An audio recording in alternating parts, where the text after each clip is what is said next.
monitoramento, defesa e garantia de direitos. Atuamos com assessoramento técnico, político, administrativo e financeiro. Hoje nós temos mais de 80 instituições espalhadas aí por todo o território nacional. A Capa em Mesa Social atua com as instituições que trabalham com a Política Nacional de Assistência Social. Os nossos percursos formativos fazem parte do nosso programa, subprograma de educação permanente, e aí, por esse motivo, nós estamos aqui hoje. Hoje nós vamos falar um pouquinho sobre a importância da execução qualificada do serviço de convivência e fortalecimento de vínculos com o professor José Arthur, né? Ele que tem expertise aí na área. Então, vou passar a palavra para ele, para que ele conduza o nosso percurso, tá bom? José.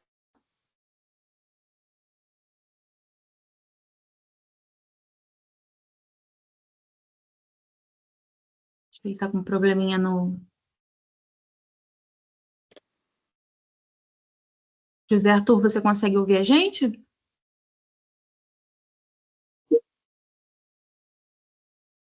Sim. Eu acho que ele caiu. Deixa eu tentar aqui o contato com ele, só um minutinho.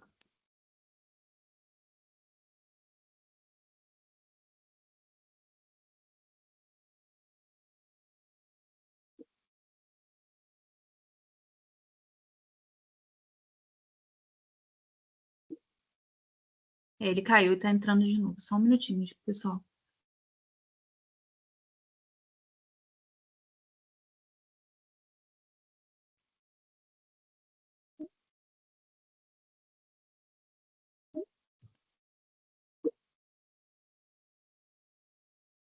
Você consegue deixar fixado a lista de presença lá, o formulário?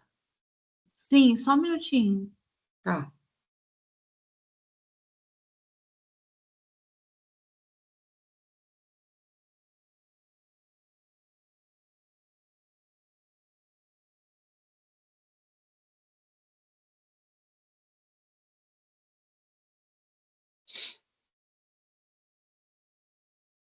Ele está com dificuldade na internet.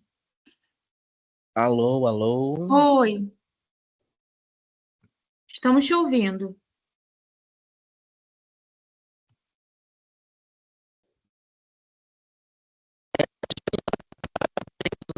Nunca deu esse problema. Aí diz que meu vídeo parou de funcionar e não volta de jeito nenhum. É uma pena que vocês vejam. Deixa só eu. Realmente, o Google Teams está muito travado hoje, pelo menos aqui. Uhum. E eu não sei o que a Tatiane propõe, se a gente continua assim só com a minha voz. Pode continuar. Você tem algum material para compartilhar? Tenho. Se você quiser me enviar por e-mail. Ele não está reconhecendo minha câmera mesmo. Entendi. Se você quiser me enviar por e-mail, eu compartilho por aqui.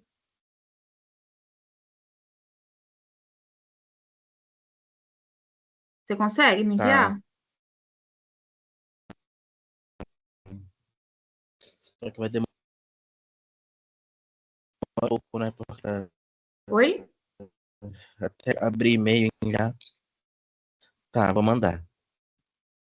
Conseguiu acessar? Estou aqui, mas não sai coisa. Eu trouxe por aqui. As coisas acontecem. Não, eu tô tentando mandar O que é isso? É sobre o ponto. aqui, gente. Que não é a minha conexão. É sobre tolerâncias. Minha conexão é boa. Vai deixar? Sem falar. Eu leio depois. Pessoal, quem puder desligar Eu acho que é o o aplicativo microfone, por mesmo. favor, para que ele consiga falar. Caneta preta aqui. Deixa eu pegar. Pega uma, por favor. José Aqui Arthur, só só um sobra minutinho para essa, você o resto silenciar o vai pessoal, e aí você abre o microfone de novo. Aguenta.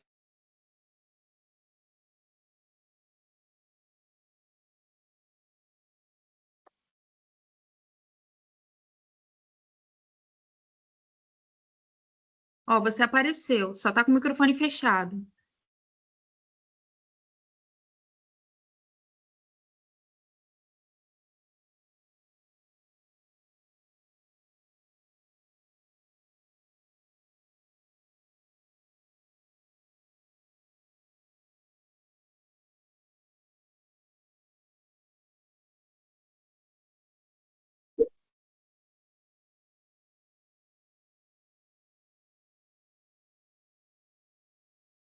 Gente, vocês já viram meu rostinho? Sim, Se quiserem saber como eu sou, me sigam no Instagram. Eu vou continuar pela voz, porque a voz aparentemente está funcionando. tudo bem. Caminhando aqui para Tatiana, tá? Que isso aqui foi algo que estava fora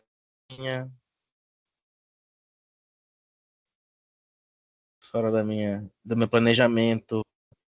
O Teams comigo hoje. Ele tem isso, né? Ele escolhe quando ele quer funcionar. Uhum.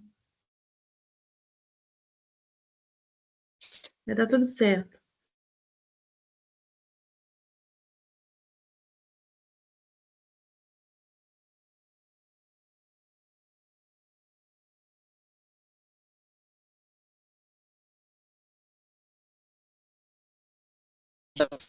Presidência da Capemisa. Conseguiu enviar? Mandei.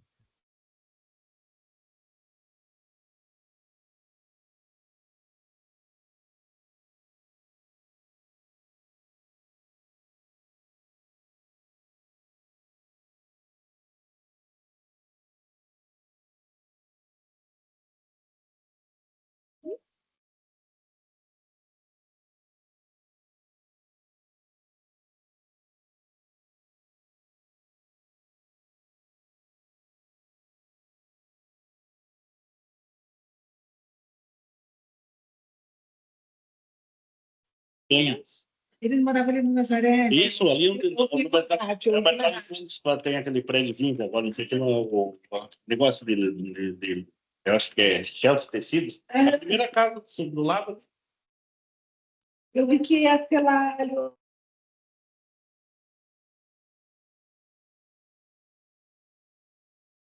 Mas eu não conhecia. Mas deve estar vindo, tá tudo descarga. Sim. Não? José Arthur. Assim, ela também tinha, mas não tinha coisa grande assim, aparente, sabe? Ainda não chegou. Mas, coisa. Você E enviou depois, por esse que eu te mandei aqui pelo Não, mas eu WhatsApp? mandei pro Presidência Instituto. eu sabia, meu filho, Não, eu mandei Presidência. a polícia fez. A polícia não tem contato com ninguém ainda, tá vendo? O Oi? acidente, não, quero saber ontem de manhã, que comecei a compor de movimento e tal. @ Instituto.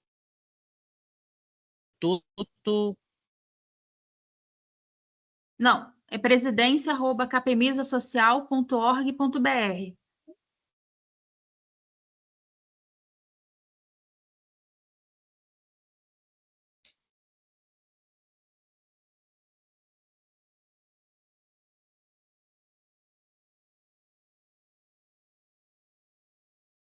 Presidência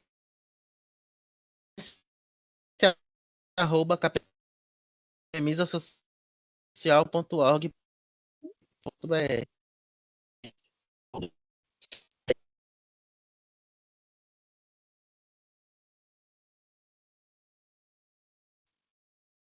O som tá péssimo. Não dá para escutar. Até o e-mail não estou conseguindo. @capemisa social. Ah, chegou aqui o material.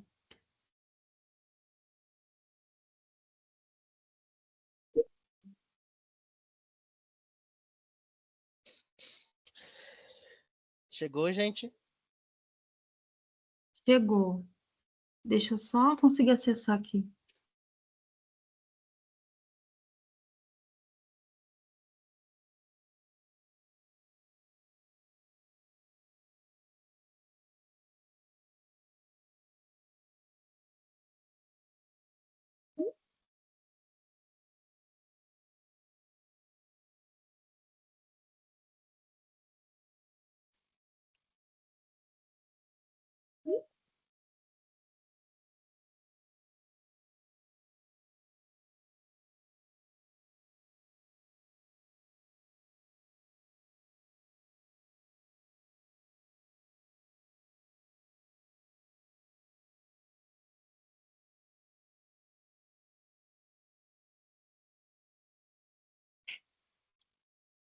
Vou compartilhar aqui a minha tela para que vocês consigam visualizar.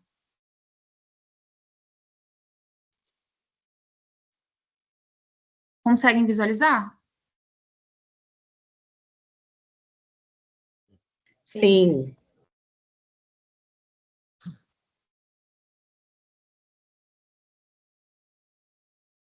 José Arthur? Oi? Ó, já está compartilhado, você já pode dar início. Bom, gente, boa tarde a todos. Me desculpem por todo esse entrevero aí que aconteceu. Acontece, né? Quem já passou pela pandemia aí assistindo aula online sabe que essas coisas podem acontecer quando a gente está no mundo virtual. Eu me chamo José Arthur, sou educador social e eu fui convidado, né, honrosamente convidado pela Capemisa para começar a conversar um pouco com vocês sobre serviços de convivência. Não apenas conversar sobre serviços de convivência, mas sobre a importância de uma execução qualificada do serviço. Nós temos apenas 2 horas de encontro, então não tenho como dar para vocês toda a abrangência do que é o serviço de convivência, né? Porque ele é um serviço que ele tem a sua complexidade, ele tem a sua profundidade, a sua intersetorialidade, que é o que a gente vai ver aqui. Mas eu espero poder contribuir e poder, eu sempre falo, né, quando eu faço uma capacitação, quando eu faço uma fala, quando eu faço um evento, eu sempre digo que a gente nunca vai encerrar o nosso conhecimento naquele momento. E sim, a gente pode usar aquele momento como ponto de partida, né? Bom, quem sou eu? Pode passar, Tatiane. Não esqueci, eu estava apertando aqui. Quem sou eu? Pode passar de novo. Eu sou José Arthur Castilho, sou aqui de Belém do Pará. Estou um pouco longe aqui de você, sei que a gente é do Rio, de Santa Catarina, de São Paulo.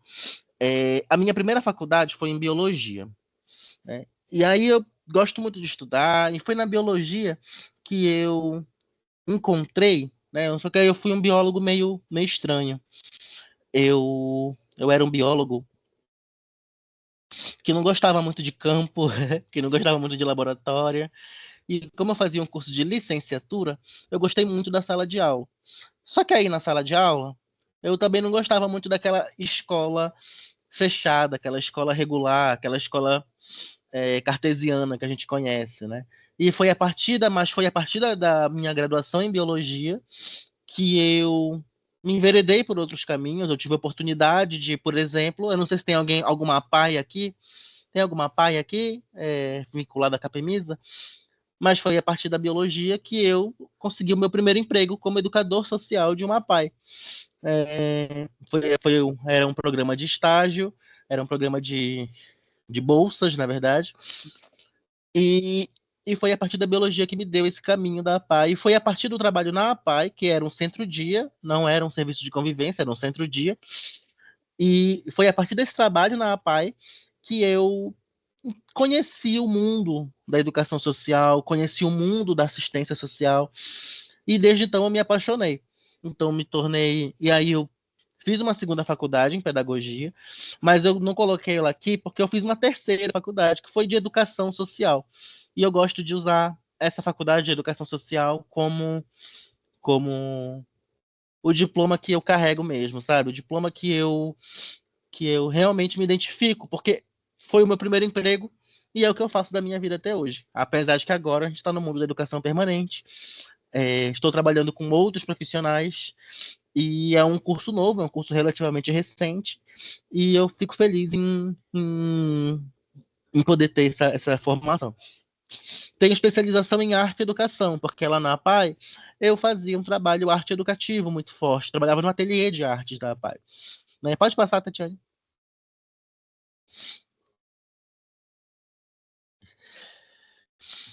E foi a partir dessa experiência na APAI, olha aí como eu era. Vocês não estão me vendo agora, mas eu tô 40 quilos mais 40 quilos maior do que esse rapazinho aí, jovenzinho. Eu comecei a trabalhar, gente, com 17 anos, né? Eu sou educador social há 12 anos. Então, eu tive a oportunidade de trabalhar em um monte de setor que vocês possam imaginar. Fiquei alguns anos na APAI de Belém, o projeto acabou, eu virei CLT dentro da APAI, e aí eu fui para outros lugares. Eu trabalhei numa ONG do Rio Grande do Sul, chamada MOBS, que eu não sei se vocês conhecem, ela encerrou as atividades, mas ela era uma ONG muito bacana que falava sobre educação política, sobre educação para a cidadania. Trabalhei na rede Emancipa, que é um movimento social de educação popular. Ele já é um pouco mais conhecido, é uma rede de cursinhos. Como eu era formado em biologia, eu conseguia dar aulas de biologia para jovens da periferia e usar os meus conhecimentos de educação social e educação popular também nesse contexto. Trabalhei no Instituto Amazônico de Agricultura Familiar, que foi uma experiência muito interessante na educação do campo, e na Fundação Konrad Adenauer, que ela é uma fundação alemã com um escritório no Brasil, e eu fui bolsista dessa fundação durante 2 anos também. E aí eu me tornei servidor público, trabalhando na Fundação de Assistência Social do município de Belém, que a gente chama de FUNPAPA. E aqui tem algumas fotinhas dessa minha época. Ali no começo estava fazendo uma imersão de teatro de bonecos na ilha de Sirituba, que era uma comunidade ribeirinha do Baixo Tocantins. E ali em cima, já um pouquinho mais gordinho, vocês podem ver. A gente vai envelhecendo, a gente vai crescendo um pouco. Eu estava fazendo também uma imersão de teatro de boneco, mas a gente estava montando ali uma estrutura para o teatro de bonecos. Eu gosto muito de trabalhar com lúdico, com arte, com teatro, com cinema, com essas outras formas de fazer serviço de convivência. E aí já se vão 12 anos de serviço público, de terceiro setor, e agora também enveredando aí pelo assessoramento.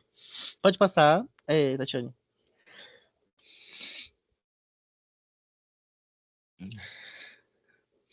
Pode passar.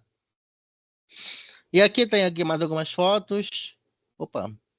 Aquelas fotos ali que a gente tinha, que eu tinha separado, que são algumas fotos das minhas experiências, né? De mediação de leitura, arte e educação, educação ambiental, educação do campo, educação inclusiva, educação permanente. Tudo sempre atravessando no âmbito do SUAS, que é esse Sistema Único de Assistência Social, ao qual todos nós fazemos parte. Eu imagino que a maioria das pessoas que estão aqui sejam trabalhadores do terceiro setor. Tô certo, Tatiane?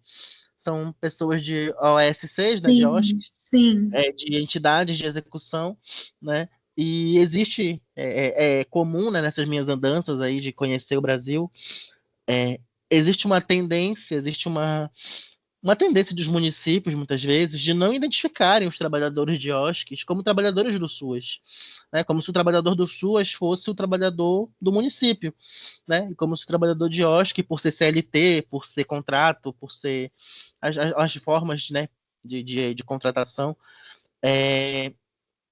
eles acabam ignorando esse trabalhador do SUAS, acabam ignorando as ações de educação permanente do município.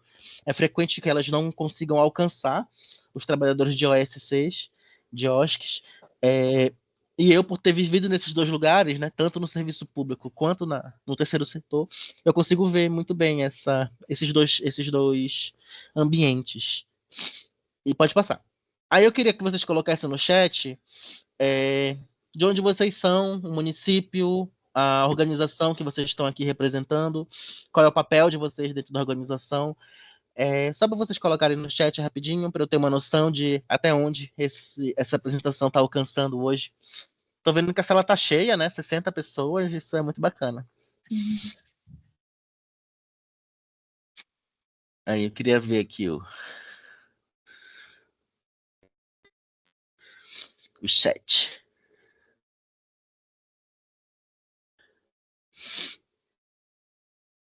Juliano Olavo, de São Paulo, Associação Santa Cecília. São Gonçalo do Amarante, Tararé. Tem umas amigas de Tararé, Concórdia, Santa Catarina. Já visitei Concórdia. Povo muito legal. Bom, Brasil inteiro, né, gente? Minas Gerais, Rio de Janeiro, Aracaju, Sergipe. Sergipe está presente. Oxe, muito bom, gente. Distrito Federal. Conheço poucas pessoas do DF, viu? Eu gosto de conhecer gente do Brasil inteiro. Muito bom, gente.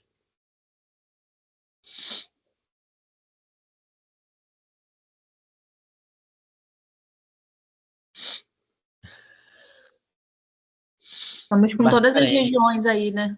Estou vendo aqui que todas as regiões estão cobertas. Isso é muito bacana. A gente pode passar, Tatiane, enquanto o pessoal se apresenta aí. Ceará. Tá. E a gente veio conversar aqui sobre serviço de convivência e fortalecimento de vínculos, não é isso? É isso que nos une. Apesar de que nós estamos aqui, Brasil inteiro representado, o que nos une é o serviço de convivência e fortalecimento de vínculos. E quando eu faço uma primeira conversa com pessoas que eu não conheço, né, quando eu me apresento num lugar, eu gosto de ir desmembrando essa sigla, SCFV. Porque se a gente parar para pensar, são palavras que nós conhecemos. Olha aí, ó, serviço, pode passar, Tatiane. Convivência, pode passar. Fortalecimento, e aí a próxima, vínculo. E aí a gente pensa aqui o seguinte, não tem nenhuma palavra desconhecida aí. Eu fiz biologia, né, há muitos anos atrás, e a gente era apresentado a muitas palavras aí que a gente nunca ouviu falar na nossa vida. Desoxirribose, mitocôndria. A gente tem umas palavras assim, que são meio estranhas para a gente. Mas essas 4 palavrinhas que eu mostrei para vocês, elas não são estranhas. Elas são palavras muito comuns do nosso dia a dia. Aí tu pode voltar lá para a palavra serviço, Tatiane? Só para eu continuar aqui. Serviço. A gente entende que o serviço de convivência é um serviço em que pese as OSCs sejam financiadas por meio de projetos, de planos de ação, de programas, né, de editais de fomento, mas o que a gente executa no âmbito da nossa atividade é um serviço. Um serviço, né, quando a gente se debruça sobre a política de assistência, ele é uma oferta estruturada, ele é uma oferta continuada e é uma oferta garantida. O que eu quero dizer com isso? É que o município, uma vez que ele aderiu ao serviço de convivência, seja ele pequeno, médio, grande porte, metrópole, ele não tem, se ele aderiu ao serviço de convivência lá em 2013, ele não tem a opção de não executar o serviço de convivência, porque já se aderiu a esse serviço. Ele pode executar de forma direta nos CRAs, nos centros de convivência, ou de forma indireta, com as entidades do terceiro setor, com as OSCs. Porém, ainda que a gente esteja falando de organizações do terceiro setor, né, que contratam as pessoas, que contratam seus profissionais por meio de contrato PJ, de contrato CLT, de contrato por tempo determinado, a oferta que está sendo executada ali, ela faz parte do campo do serviço. Não é um programa que tem data para acabar, não é um projeto que tem de curto prazo, ele é um serviço. A palavra serviço é muito importante porque ela é uma oferta continuada, né? Ela é uma oferta ininterrupta. A gente sabe que existem muitos arranjos no Brasil e eu fui convidado pela Capemisa para falar sobre a execução qualificada. Então, eu estou aqui para falar sobre aquilo que deveria acontecer, aquilo que o serviço precisa garantir, né? E quando a gente vai lá olhar a nossa tipificação dos serviços socioassistenciais e as orientações técnicas do serviço de convivência, a gente vai ver logo nas primeiras páginas que o serviço de convivência é uma oferta ininterrupta. Pode passar. E a gente vai chegar na segunda palavra, que é a palavra convivência. Por que o serviço de convivência tem que ser uma oferta ininterrupta? Porque a convivência é um direito humano básico. Um direito humano básico que está na mesma ordem das nossas necessidades humanas de subsistência. Está na mesma ordem, e eu não estou tirando da minha cabeça, não, tá? Vocês não estão me vendo, mas se vocês estivessem me vendo, vocês veriam que a minha cabeça ela é um pouco grande. Mas eu não tiro nada de dentro dela. Eu me embaso nisso a partir de teorias, de textos, de orientações técnicas. A convivência, ela está no mesmo campo, e estudiosos da psicologia, do direito, do serviço social trazem isso. A convivência, ela está no mesmo campo das necessidades básicas de alimentação, de sono, de... Tem algum terapeuta ocupacional aqui? Algum técnico terapeuta ocupacional? É uma categoria do SUAS. Eu aprendo muito com os terapeutas ocupacionais. Muitas coisas que eu desempenho hoje eu aprendi com eles. Os terapeutas ocupacionais, eles falam que eles se debruçam sobre uma categoria chamada ocupações. O que são as ocupações? As ocupações são necessidades humanas básicas. Né? Então, a gente está falando de sono, de alimentação, de motivação, de alegria. E estamos falando também de convivência. A convivência convive é uma necessidade fundamental.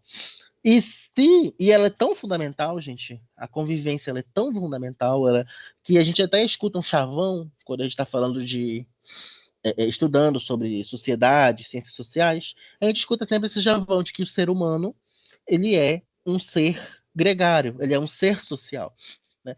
Tem essa função básica de conviver desde a nossa primeiríssima infância, desde o útero, desde o ventre. Sem essa função de convivência, a gente padece, a gente morre. Né?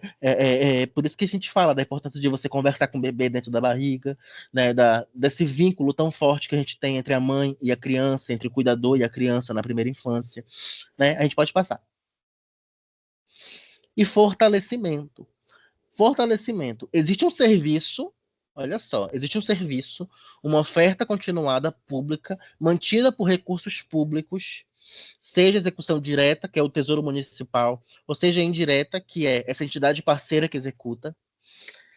Existe um serviço cujo objetivo é promover convivência, essa necessidade humana básica de estar junto com outras pessoas, e não apenas promover convivência, mas fortalecer, pode passar, Tatiana?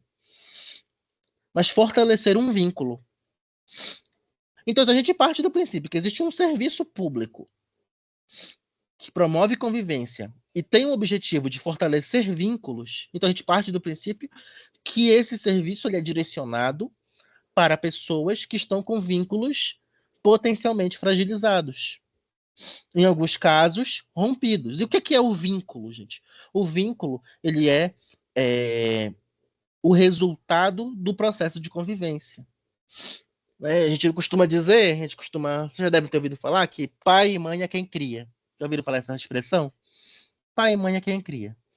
A assistência social, ela se baseia ela gira em torno do conceito de família, mas ela não pega a família apenas do ponto de vista da consanguinidade, ou seja, a família não é apenas a pessoa que nasceu de outra pessoa, que é irmão de outra, sanguínea, de forma sanguínea, e sim, ela parte da dimensão relacional também de família. E é nessa dimensão relacional de família que a gente encontra o conceito de vínculo. Vínculo é esse profundo laço que os seres humanos desenvolvem uns com os outros a partir do processo de convivência. Então, quando eu digo que pai e mãe é quem cria, é porque o pai e a mãe, que estão ali nesse processo intenso e contínuo de convivência, vão desenvolver vínculos com as suas crias, com os seus filhos, seus meninos. Isso está explicado sociologicamente e também biologicamente. Né? Não sei se vocês sabem, mas quando existe o processo de amamentação, existe uma liberação de hormônios, que é a liberação do hormônio da ocitocina, né? Que a gente chama de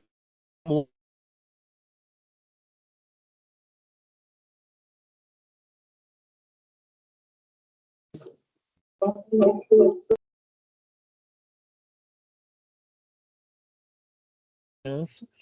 E esse Seu áudio vínculo é muito falhou. forte, então Opa, falhou desde quando? Ficou Voltou? uns 10 segundinhos sem a gente conseguir ouvir. Está no vínculo.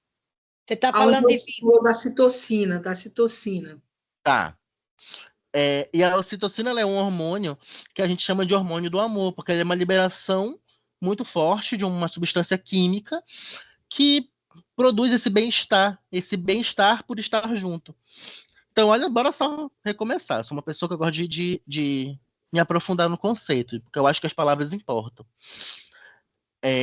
Existe um serviço cujo objetivo é promover convivência, e a partir dessa convivência, dessa matéria de convivência, é fortalecer os vínculos das pessoas entre si. Aí você pode passar, Tatiane? Aí eu te pergunto, se conviver é algo inato ao ser humano, se vínculo é uma coisa que nós construímos desde o ventre da nossa mãe, se nós conseguimos construir tudo isso, né, já construímos isso desde o começo da humanidade, né? Se a gente for parar para olhar a evolução humana, a história da humanidade, 200, 300, 400 milhões de anos atrás, 400 mil anos atrás, nós já vemos, por exemplo, que com as tribos nômades dos primeiros hominídeos, eles já curavam uns aos outros. Existem relatos de ossos regenerados, ou seja, uma pessoa se machucou, quebrou os ossos e foi encontrado o osso do fêmur regenerado, ou seja, aquela pessoa que estaria fadada à morte, ela foi cuidada por alguém até que ela pudesse voltar a andar e assim voltar a correr de predador, voltar a ajudar a caçar. Então, o vínculo é natural ao ser humano. Então, por que existe o serviço de convivência e fortalecimento de vínculos, uma política pública para garantir uma coisa que o ser humano faz sem precisar de política pública? Alguém tem alguma ideia do porquê existe isso? Já que você não precisou ir para o CRAS para aprender a amar sua mãe. Você não precisou ir para o CRAS para aprender a amar seu filho. Você não precisou ir para o CRAS para fazer um amigo. Pensa aí nos seus amigos de faculdade. Você criou vínculos com eles sem a necessidade de ir para o CRAS, de ir para uma ONG, de ir para uma OSC.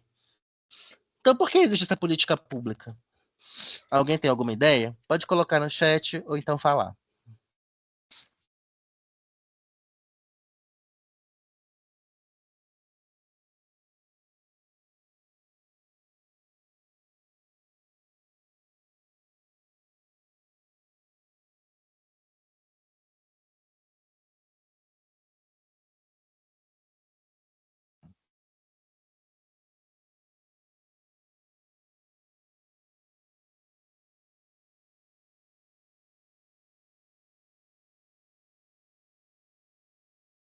Para fortalecer vínculos. Obrigado, Maria Eduarda.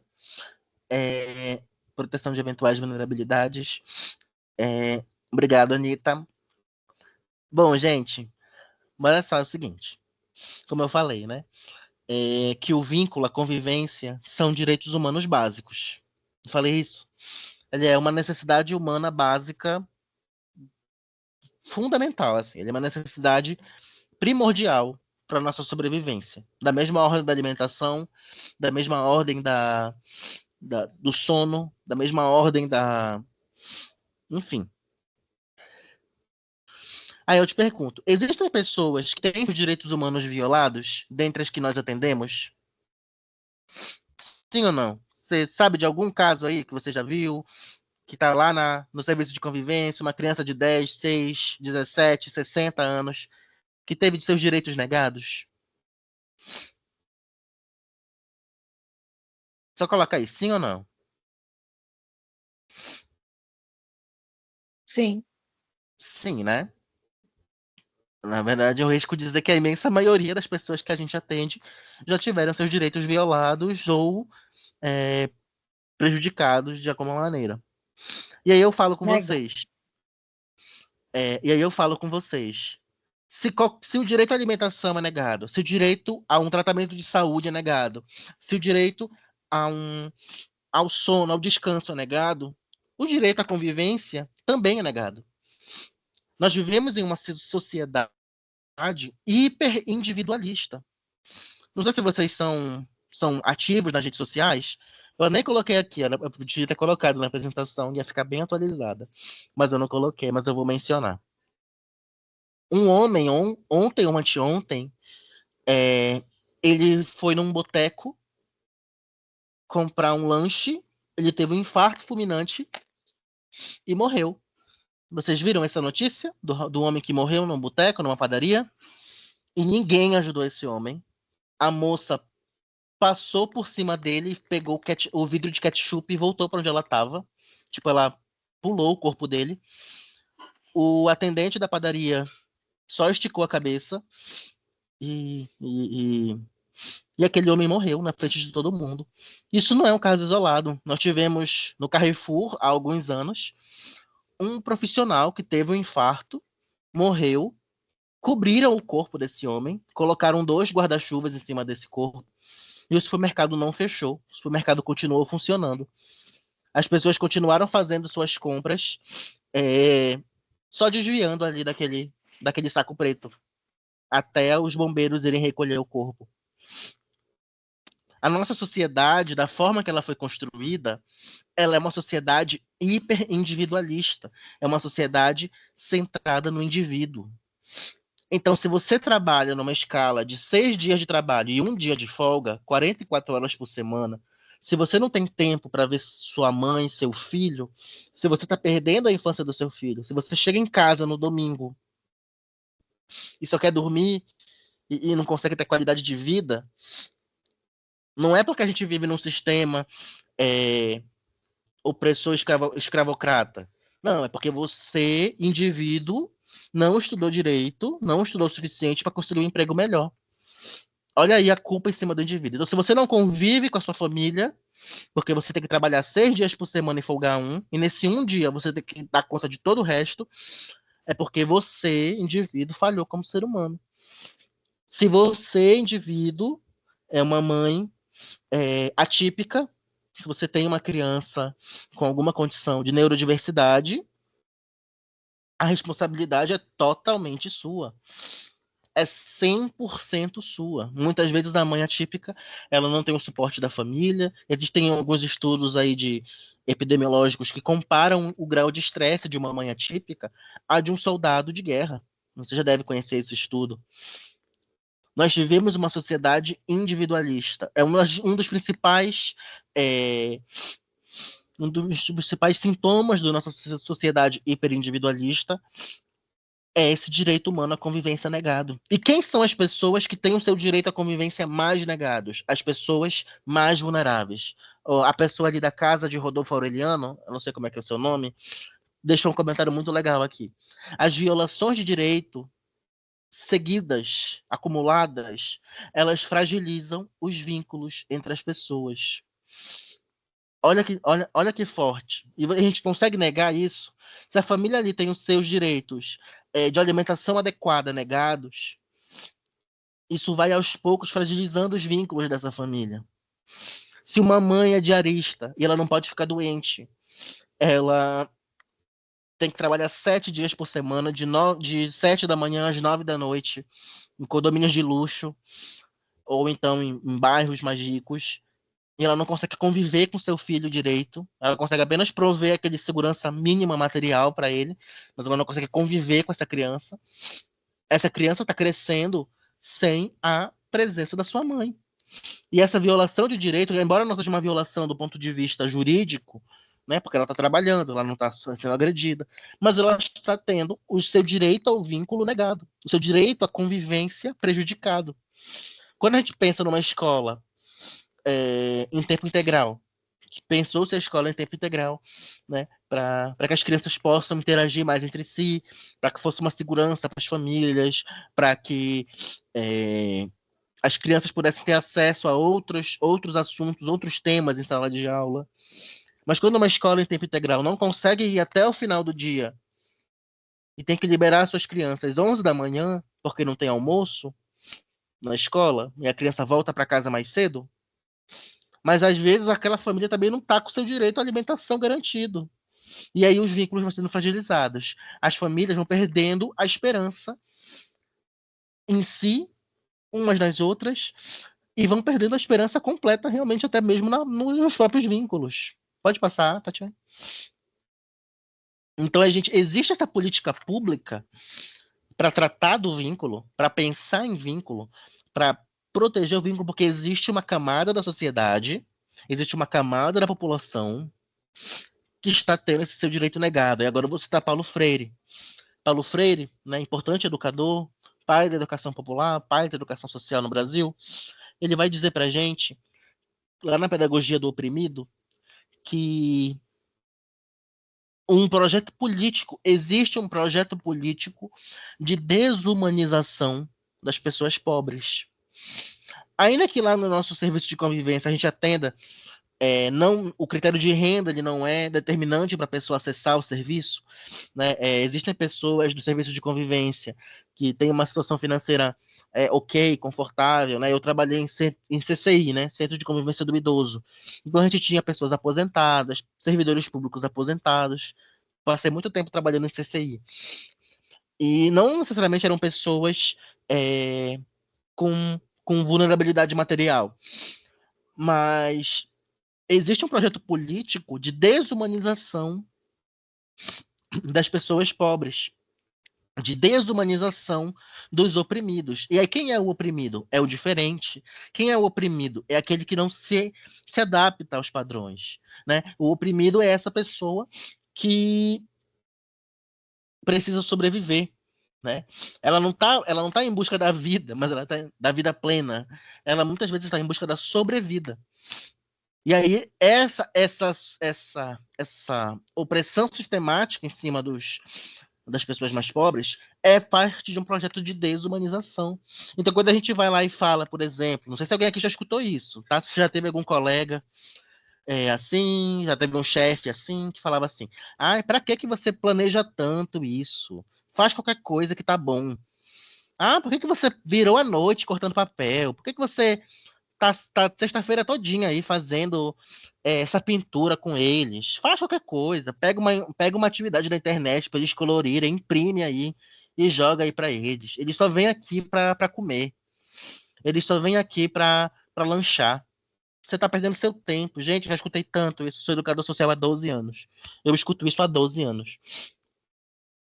As pessoas e nós sabemos, né? Todo mundo aqui gosta de uma música, gosta de um filme, gosta de uma série de TV, gosta de um livro. Todo mundo aqui tem histórias com a arte, com a cultura, com o delicado. Mas parece que a pessoa pobre não tem esse direito. A pessoa pobre não tem direito a ter um amigo. A pessoa pobre não tem direito a conversar, a parar de pensar na sobrevivência e começar a galgar a vida plena, né? E nessa imagem aqui, eu trouxe para vocês um gráfico, né? Aí a gente vai passando. O serviço de convivência, por que eu estou colocando aqui?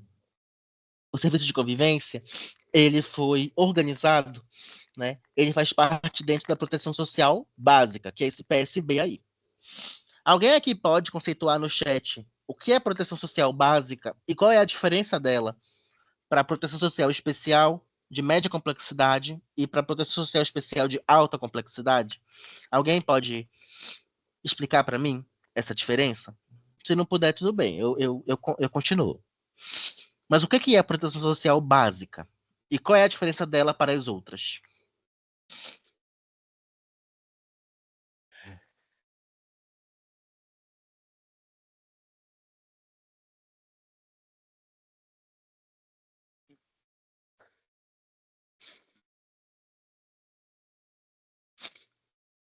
Isso, prevenção de situações de risco social e promoção do acesso a direitos. Então, a gente tem na proteção social básica uma dimensão, uma organização de serviços. Eu perguntei, Eduarda, o que é proteção social básica e qual é a diferença dela para as outras proteções, para média complexidade e para alta complexidade.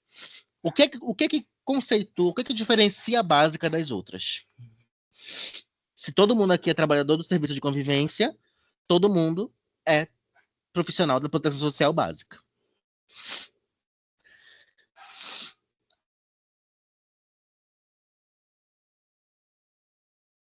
Pode falar? Pode, com certeza, por favor, para não parecer que sou... Na especial já foram violados os direitos, né? E na básica você ainda está trabalhando essa questão preventiva, da garantia de direito. Isso aí. Thelma, obrigado. Fátima, né? Antônia Fátima. Obrigado, Fátima. Isso.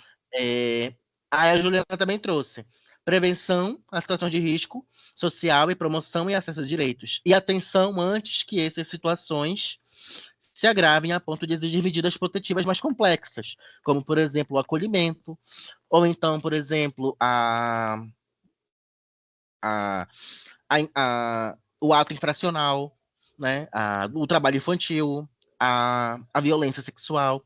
Diferencia porque os direitos ainda não foram violados. E na proteção social especial, estes direitos já foram. Exatamente. E aí, gente, existe também um outro conceito que é central nessa organização de serviços, que é a questão do vínculo. Na alta complexidade, os vínculos estão rompidos ou temporariamente rompidos. As pessoas moram dentro do CRAS, moram dentro do acolhimento, desculpa. Na verdade, o serviço de acolhimento precisa garantir a escova de dente, o sapato, a meia, o shampoo que a criança usa. O serviço de acolhimento precisa garantir. Na média complexidade, ela faz o acompanhamento das famílias que estão em acolhimento e também tem um trabalho também em alguma medida protetiva. E lá na básica, a gente tem uma função preventiva, protetiva, preventiva, que é antes da violação acontecer, né, com aqueles vínculos que não foram rompidos, que, como a Juliana traz, podem estar fragilizados. Protetiva, que é quando a gente combate efetivamente essas violações, e de promoção, né, proativa. A gente se antecipa a alguma possibilidade de violação. É isso que vai diferenciar a PSB da PSE. Pode passar, Tatiane. E aí, lá na PSB, na Proteção Social Básica, a gente tem 2 serviços principais. Nós temos 3, na verdade. Não sei se tem alguém aqui que é do Criança Feliz, da Proteção Básica em Domicílio. Né? Ela também é, mas ela está passando por todo um processo de reordenamento. E eu coloquei só esses 2, que já são mais fortalecidos. O PAIF e o Serviço de Convivência e Fortalecimento de Vínculos. Pode passar, Tatiane. O PAIF, ele é obrigatoriamente executado dentro dos CRAs. O PAIF só se executa dentro de CRAs. Ele é uma obrigação legal, né, que os PAIFs sejam executados dentro da execução direta. Porque ele é a oferta básica, ele é a oferta mínima da assistência social, da proteção básica. E temos o serviço de convivência, que ele pode ser executado tanto nos CRAs, quanto nos centros de convivência. Pode continuar, Tatiane. E aí a PSE, a gente tem a média complexidade. Pode passar?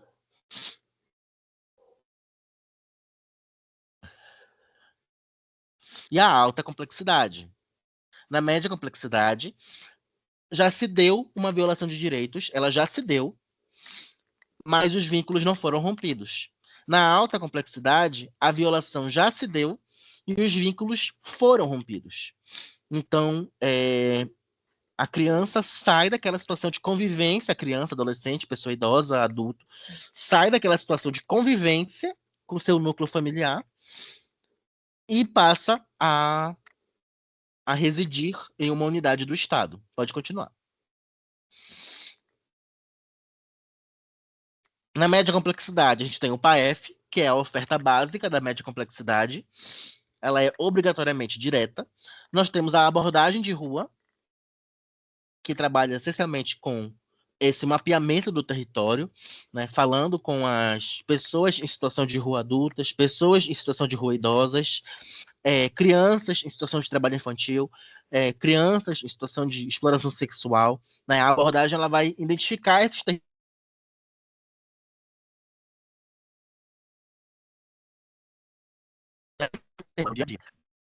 O serviço de proteção social para adolescentes em cumprimento de medida socioeducativa. São adolescentes que cometeram atos infracionais, né? E uma medida foi posta como no processo de responsabilização desse adolescente e feito todo um acompanhamento com ele, né? E com sua família. E aí lá na medida socioeducativa a gente consegue entender que muitas vezes esse ato infracional ele é cometido porque esse adolescente ele carrega consigo um histórico de muitas. Opa, sem áudio. Voltou? Estamos ouvindo. Tá. Porque o adolescente carrega consigo muitas feridas emocionais, um histórico de violação de direito, né? Então, a gente tem esses adolescentes na média complexidade. Pode continuar, Tatiane, porque a gente vai falar da alta. E aí, na alta complexidade, como eu falei, a violação já se deu, porém, não existem condições, né? Todas as tentativas já foram postas em diálogo, já foram postas em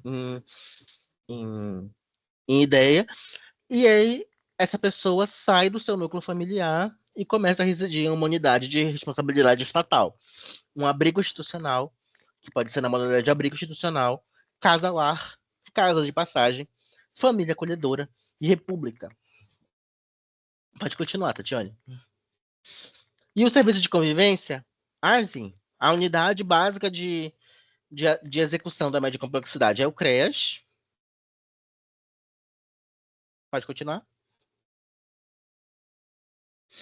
E essas modalidades aí que eu mencionei de alta complexidade são os espaços de acolhimento. Pode continuar.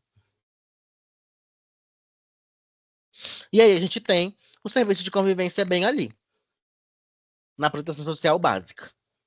O que eu quero pontuar aqui é o seguinte. No serviço de convivência, existe um instrumental que vocês aí das OSCs, principalmente gestores, ou então técnicos, precisam preencher todos os meses. Às vezes não precisam preencher porque o sistema saiu do ar, às vezes, mas mesmo com o sistema fora do ar, vocês têm que manter aí esse instrumental atualizado, para que quando o sistema volte, vocês consigam trabalhar. Que é o SISC. Vocês conhecem o SISC?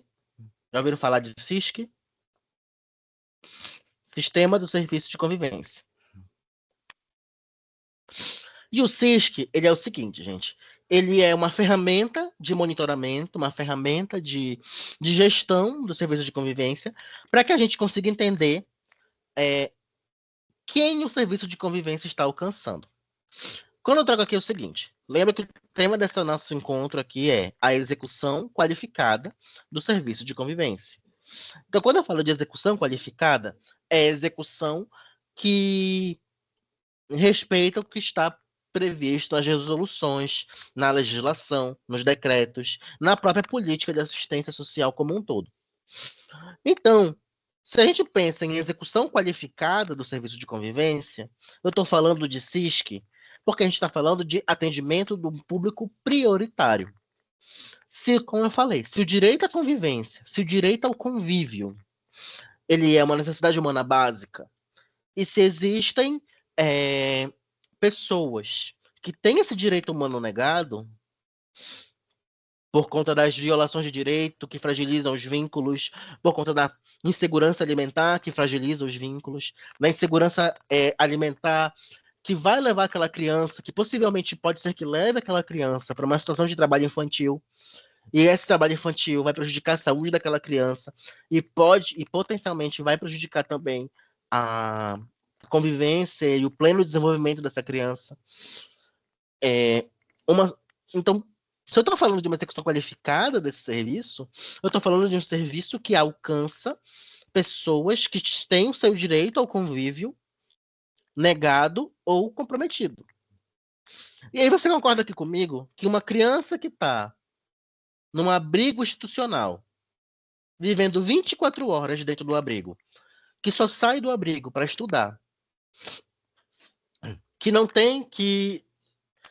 faz atividades coletivas dentro dessa instituição, essa criança está com seu direito à convivência garantido, sim ou não? Uma pessoa idosa que está numa ILPI, uma instituição de longa permanência para idosos. Não sei se no município de vocês tem ILPI. que está lá naquela instituição, que é de longa permanência, então possivelmente ela vai ficar até os últimos dias dela, de vida dela, que ela recebe pouca visita dos seus filhos. E nessa LPI não tem equipe de educadores, não tem pedagogo, não tem terapeuta ocupacional, não tem psicólogo. O técnico de assistente social não permitem que ele faça atividade coletiva, ele tem que ficar ali só numa salinha. O idoso que está nessa LPI tem o seu direito à convivência garantido? Está violado, não é isso? Ainda que não seja uma violação que resulte em uma ação judicial, mas ele está com seu direito violado. Aí bora aqui comigo, pessoal lá do PAEF, lá da média complexidade, que está atendendo pessoas, uma mulher vítima de violência doméstica, lá no âmbito do PAEF. A equipe técnica está fazendo o acompanhamento dela, dessa família, ou desse indivíduo. Ela sofre um estigma na sociedade, chamam ela de mulher de bandido, chamam ela de tudo enquanto. Ela não consegue se desvencilhar daquela relação. Ela tá com o seu direito, ela não consegue sair para trabalhar, ela não consegue, enfim, ela tá com o seu direito ao convívio e aos vínculos comprometidos. Esse filho dessa mulher, que provavelmente também sofre violência, porque ele presencia violência, ele testemunha de violência, então isso também se aplica como uma situação de violação, de desproteção. Então, o que eu quero dizer aqui é o seguinte, para a gente pensar, olhar aqui para a realidade do nosso atendimento. Pode passar, Tatiane?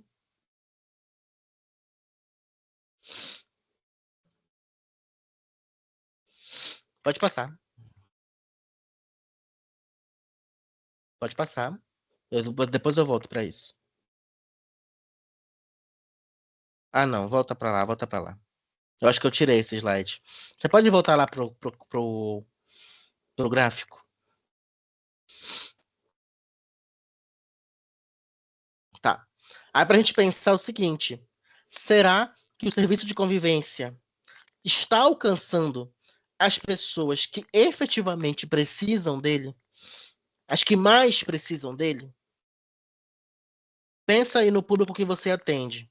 Eu não estou dizendo que você vai fechar a porta para o menino, mas que quando a gente estiver organizando a organização anual, o calendário de inserção, a conversa com o CRAS, a conversa com a equipe técnica do município, que a gente precisa considerar que o serviço de convivência ele foi concebido para garantir às pessoas que sofrem a opressão do nosso sistema, da nossa sociedade, que elas tenham garantidos esse mínimo social que é a convivência.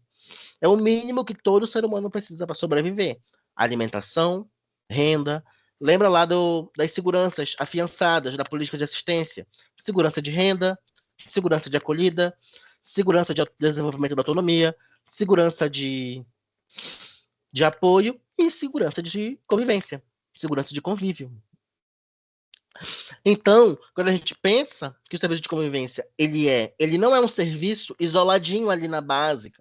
Ah, porque como é na básica, tá lá na proteção básica, ele não precisa de tanto apoio técnico quanto os outros, não, gente. O serviço de convivência, ele é transversal aos SUAS, porque ele deveria alcançar as pessoas que estão identificadas lá na abordagem. Aquela criança em situação de trabalho infantil, que é o pessoal do CREAS lá na abordagem social, aborda, aquela família, um dos encaminhamentos possíveis e necessários é a inserção dessa criança no serviço de convivência. Porque ela não está convivendo com ninguém. Ela está trabalhando.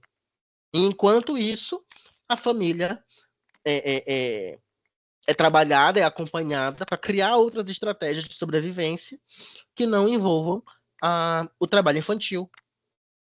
Quando a abordagem social vai lá numa criança, identifica um adolescente sofrendo violência sexual, muitas vezes naturalizando essa violência sexual, se comportando como se fosse algo que ela desejava, né, que foi introjetado na cabeça desse adolescente. Não, eu sou assim mesmo, eu sou atirado, eu sou não sei o quê. Às vezes esse adolescente não tem consciência que ele está sofrendo violência sexual. E aí, quem é que pode, a partir dos processos de convivência, trabalhar esse tema, trabalhar esse assunto, trazer isso para a discussão, mostrar que não é certo você ser tratado dessa maneira, que não é natural que uma menina de 13 anos passe por isso. Serviço de convivência. A gente está no mês de maio. Eu tenho certeza que vocês estão trabalhando alguma questão relacionada à violência sexual. Então, sim, o serviço de convivência, ele é protetivo, ele é preventivo, ele é proativo, mas ele também está diretamente relacionado com essas situações. Pode passar, Tatiane? Porque o serviço de convivência, pode ser executado, como eu falei, tanto dentro de um CRAS, quanto dentro de um centro de convivência. A sua OSCA, a sua associação, a sua instituição, ela é um centro de convivência. Olha o nome da unidade. Centro de convivência. Ela pode ter qualquer outro nome. Instituição, Lar de Maria, Associação dos Idosos do Rio Grande do Norte. Mas esse nome fantasia, lá no sistema do MDS, ele é associado ao nome Centro de Convivência. Então, pode passar, Tatiana? É uma unidade pública, um prédio, um órgão público, ainda que seja de forma indireta, que executa o serviço de convivência e fortalecimento de vínculos. Pode ser direto, com a equipe da própria prefeitura, a equipe de concursados, ou indireto, que é pela rede assistencial privada, que são as organizações da sociedade civil, com equipe própria. Então, quando a gente parar para pensar, eu trabalho no Lar do Fabiano de Cristo, eu trabalho no Lar dos Cordeirinhos de Deus. Quando a gente para pensar nisso, eu trabalho no Centro de Convivência, Lar Fabiano de Cristo. Um órgão, um prédio que executa um serviço público. Pode continuar.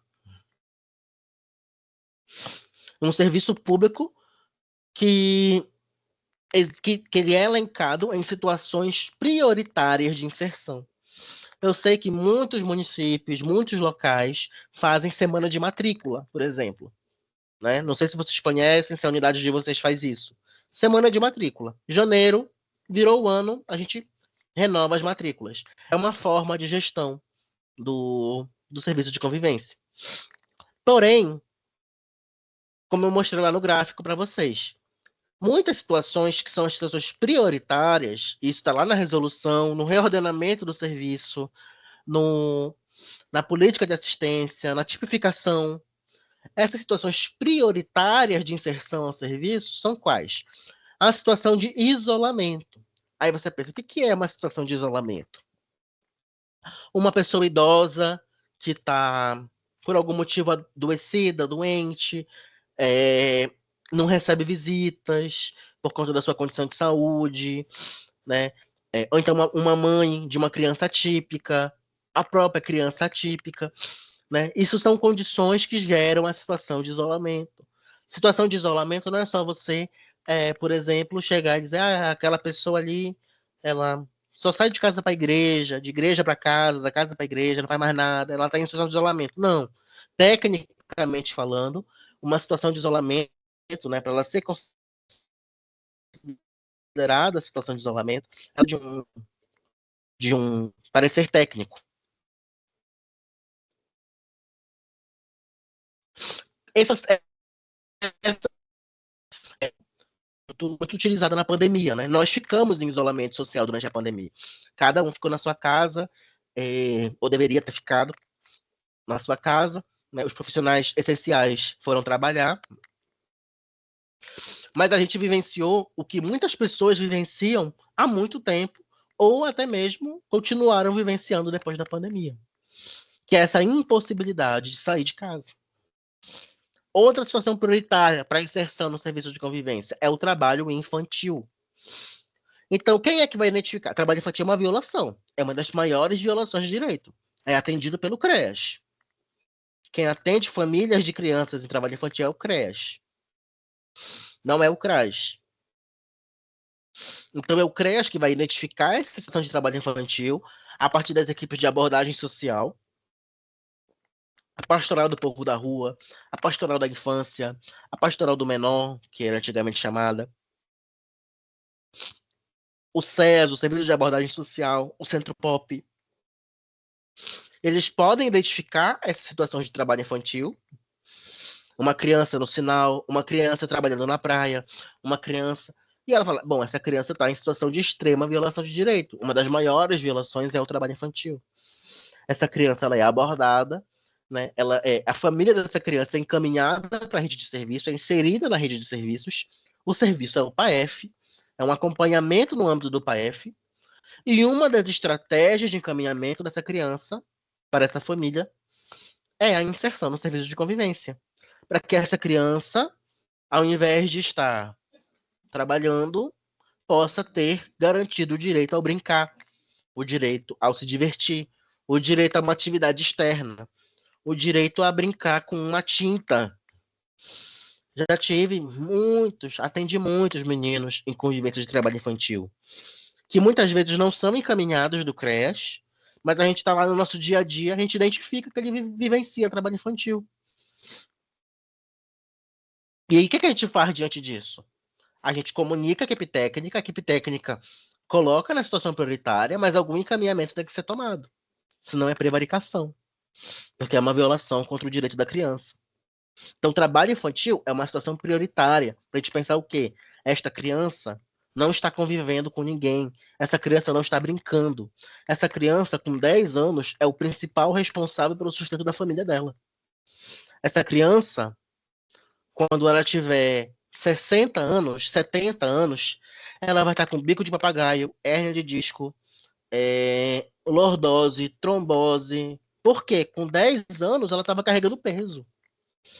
Então, trabalho infantil é uma situação. Por isso que trabalho infantil é uma situação prioritária do serviço. Vivência de violência ou negligência. Quando a gente fala, por exemplo, que o acolhimento institucional ele é a última opção a ser considerada no, no, no trabalho social com as famílias, é por causa disso. Um dos encaminhamentos possíveis é a inserção dessa criança no serviço de convivência e o trabalho, o acompanhamento dessa família no PAEF, né, para que eles possam ser responsabilizados e compreender que muitas vezes esse ciclo da violência precisa parar neles. Porque meu pai me tratou assim, porque minha avó tratou meu pai assim, porque minha bisavó tratou minha avó assim, mas precisa parar em alguém. Mas a pessoa só vai conseguir parar se ela tiver informação de que ela está reproduzindo isso, de que ela tiver informação. E essa criança também é uma situação prioritária de inserção. Fora da escola, ou com defasagem escolar, superior a 2 anos. Pensa comigo, uma criança que tem 14 anos e está no terceiro ano do ensino fundamental ainda. Ela tem alguma dificuldade de aprendizagem, ela começa a sofrer bullying na escola, ela é muito distante a idade dela das outras crianças. Então, ela está tendo seu direito à convivência lá na escola, que ela poderia estar brincando, se divertindo, ela está isolada lá naquela escola. Ela pode praticar bullying com as outras crianças, ou ela pode ser vítima de bullying das outras crianças. E essa defasagem escolar superior a 2 anos, ela é um sintoma muito grande, né? E aí isso também torna uma situação prioritária, porque essa pessoa. Porque quem aqui do serviço de convivência sabe que qual é o critério para você ser inserido num grupo? Ciclo de vida. É a idade. Então, num ciclo de vida de 10 a 14 anos, vai ter menino de 14 anos que está na idade certa, escolar, mas vai ter menino de 14 anos que está no 4º ano, que está no 3º ano ainda. A gente sabe que isso acontece. E vocês vão perceber também que muitas das situações elas são híbridas umas com as outras. Muitas vezes a criança, o adolescente,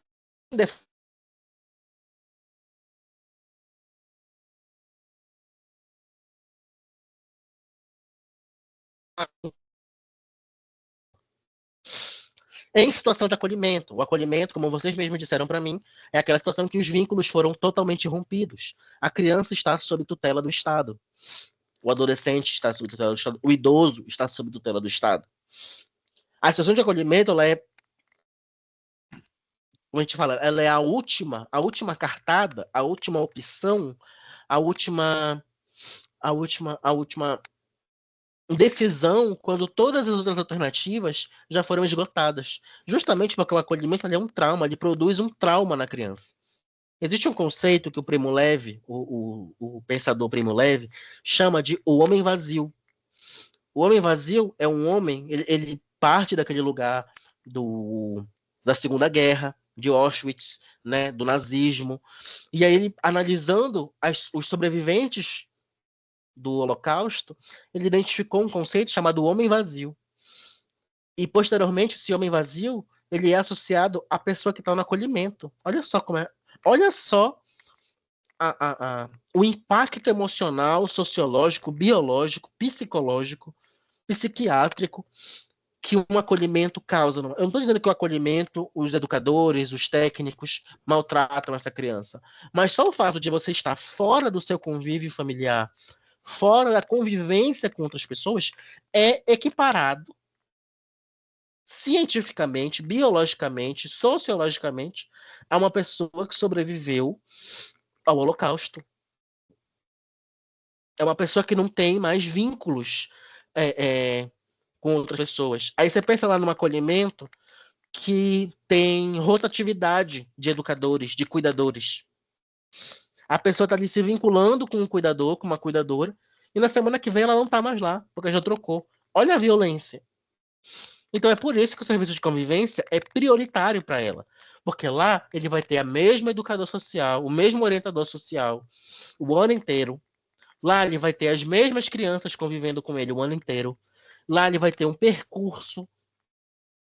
Lá ele vai ter um início, um meio e um fim. No serviço de convivência não tem prova, porque às vezes ele pode ir para a escola e ele não se adapta à escola, ele tem que fazer prova. Caramba, minha mãe tá presa. Minha mãe tem situação de rua. O que eu quero saber de fazer prova agora? O serviço de convivência não tem isso. Em cumprimento de medida socioeducativa em meio aberto, jovens que estão em cumprimento de MSE também são situação prioritária, porque, como eu falei, são pessoas que recorrentemente, não são todas, mas frequentemente, são pessoas que têm feridas emocionais.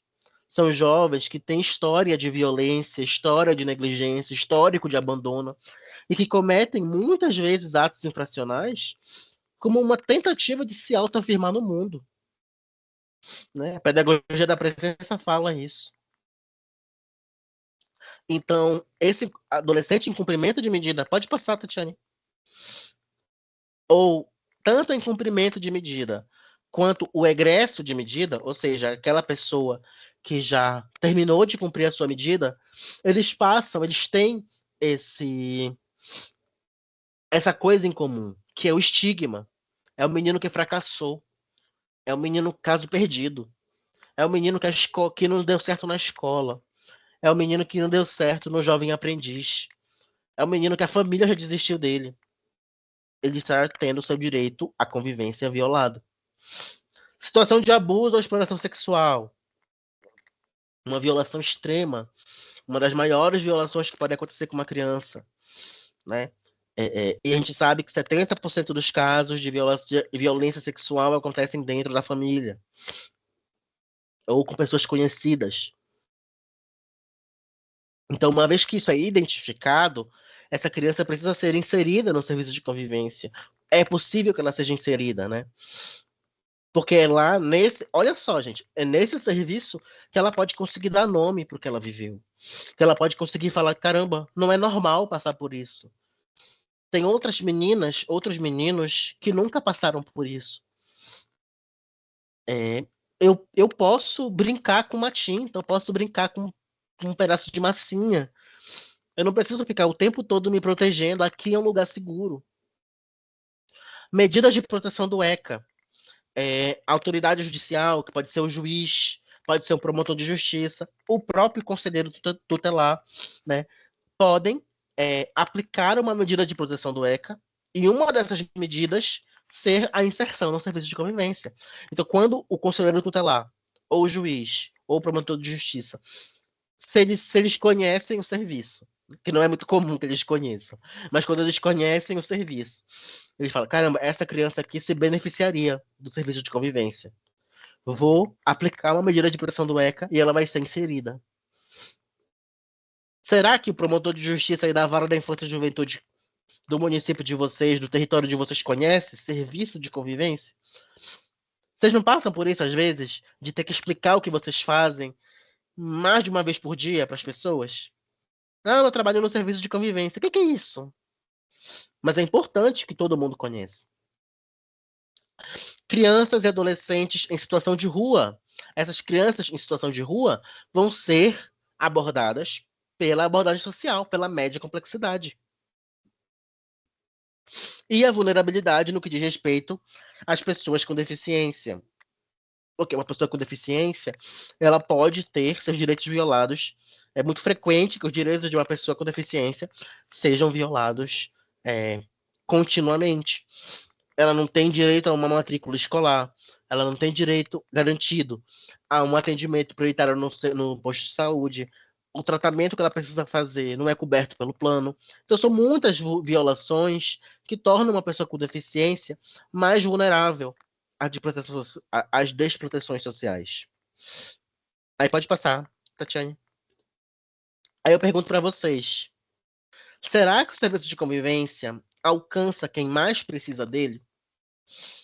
Pensa aí nas crianças que vocês atendem, nos adolescentes, nos idosos que vocês atendem, né? Pense como seria rico, e eu estou aqui para falar de execução qualificada, como seria rico uma reunião de rede com o CRAS, com o CREAS, com o acolhimento do território e com a OSC, que executa o serviço de convivência. Muitas vezes, o serviço de convivência ele é uma bolha. Ele é uma bolha. Ali no território X, tem uma ONG que trabalha com serviço de convivência, e assim, o CRAS não faz ideia do que está acontecendo lá. Muitas vezes a criança era só encaminhada e pronto, acabou, morreu. A gente precisa pensar que o serviço de convivência ele foi feito para alcançar pessoas que têm seus direitos ao convívio ou desprotegidos ou então literalmente violados.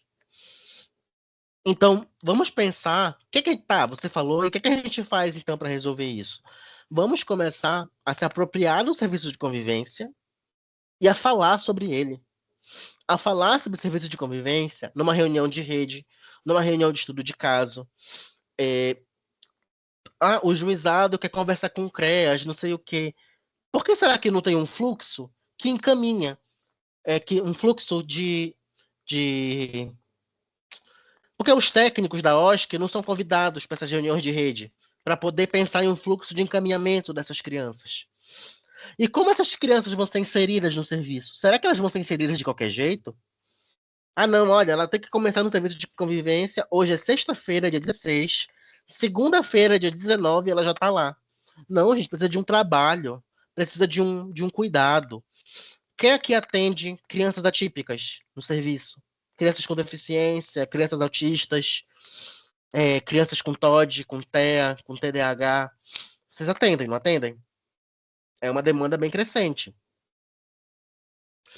Sim, eu atendo. Atende, né, Josefa? Atendo. E vocês sabem que é uma demanda que ela exige da gente preparação, conhecimento e tempo. Muitas vezes a gente insere, porque criança autista é uma criança com deficiência. E uma criança com deficiência é público prioritário. A gente viu ali. Mas o público prioritário, ele não pode ser inserido de qualquer jeito. A gente precisa ter um processo de acompanhamento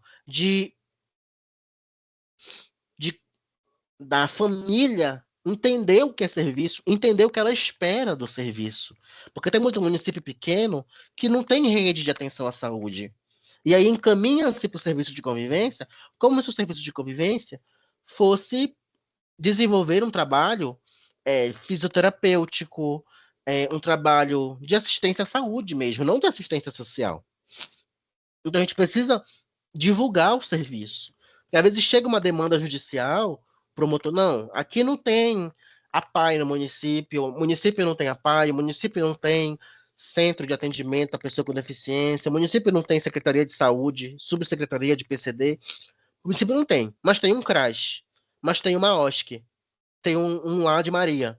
A criança vai para lá. Ela tem o direito à convivência, mas essa convivência precisa ser planejada. Esse processo precisa ser intencional. E quais são as saídas que a gente precisa pensar? Por exemplo, você conversar com a família dessa criança primeiro. Você entender, quais são as estratégias de regulação dessa criança? Você que conhece ela. Ela se regula como?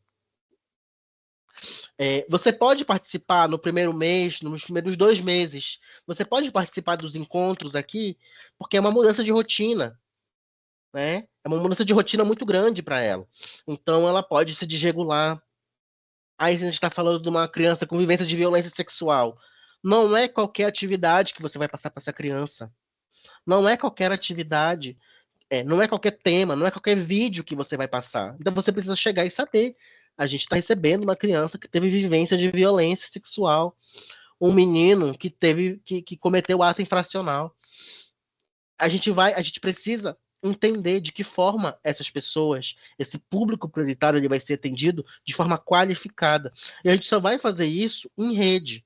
É técnico, é coordenador do serviço, é o técnico, é o educador, não sei como se chama isso, é educador ou orientador social. O orientador social, a equipe do CRAS, a equipe do CREAS, chega, senta, se reúne uma sexta-feira, faz um estudo de caso e fala: vamos inserir essa criança no serviço, vamos pensar numa estratégia de inserção dela no serviço. Criança, adolescente, idoso, né? Vamos garantir a proteção social. Se você sair daqui, desse encontro, pensando, caramba, o serviço de convivência, a OSC, a ONG, o centro de convivência, enfim, o instituto, a associação, ele não. Eu não sei muito o que acontece no CRAS. A gente não conhece muito o perfil daquelas famílias que estão sendo acompanhadas. Não tem muita comunicação. Eles não procuram a gente também não procura eles. Se você sair daqui com essa autocrítica feita, eu já me dou por feliz. Porque muitas unidades não fazem essa autocrítica. Não chegam e falam, não tem agenda de reunião. Ah, não, vai ter agora o Dia das Mães lá na unidade. Tá, mas você tá com uma criança que está em situação de acolhimento. Será que Dia das Mães é a melhor estratégia? Talvez Dia da Família. Talvez o dia de quem cuida de mim. Vamos começar a trabalhar o Maio Laranja, né? Mas às vezes você acabou de receber uma criança com vivência de violência sexual. Será que não é muito pesado já começar falando disso com ela? Bora deixar para junho, sei lá. Sabe? A gente não pode tirar as coisas da nossa cabeça, sabe? A gente não pode, como eu brinco, a gente não pode tirar as coisas debaixo do sovaco para aplicar. A gente precisa ter intencionalidade na nossa ação. Pode passar, Tatiane.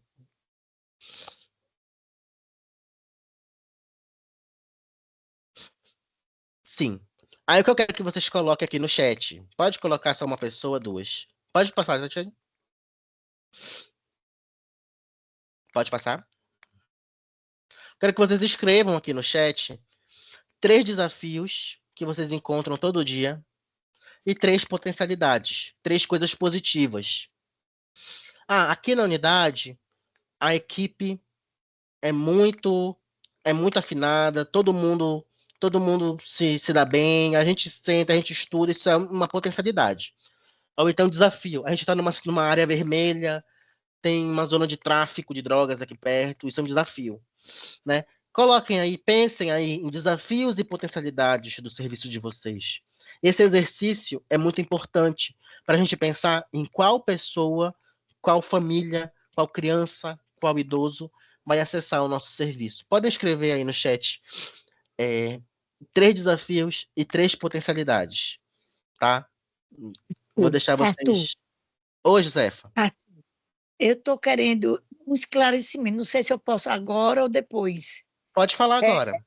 Pode. Eu escrevi participei de um edital, fiz o projeto, e no projeto eu fiz o serviço de a opção foi serviço de convivência e fortalecimento de vínculos.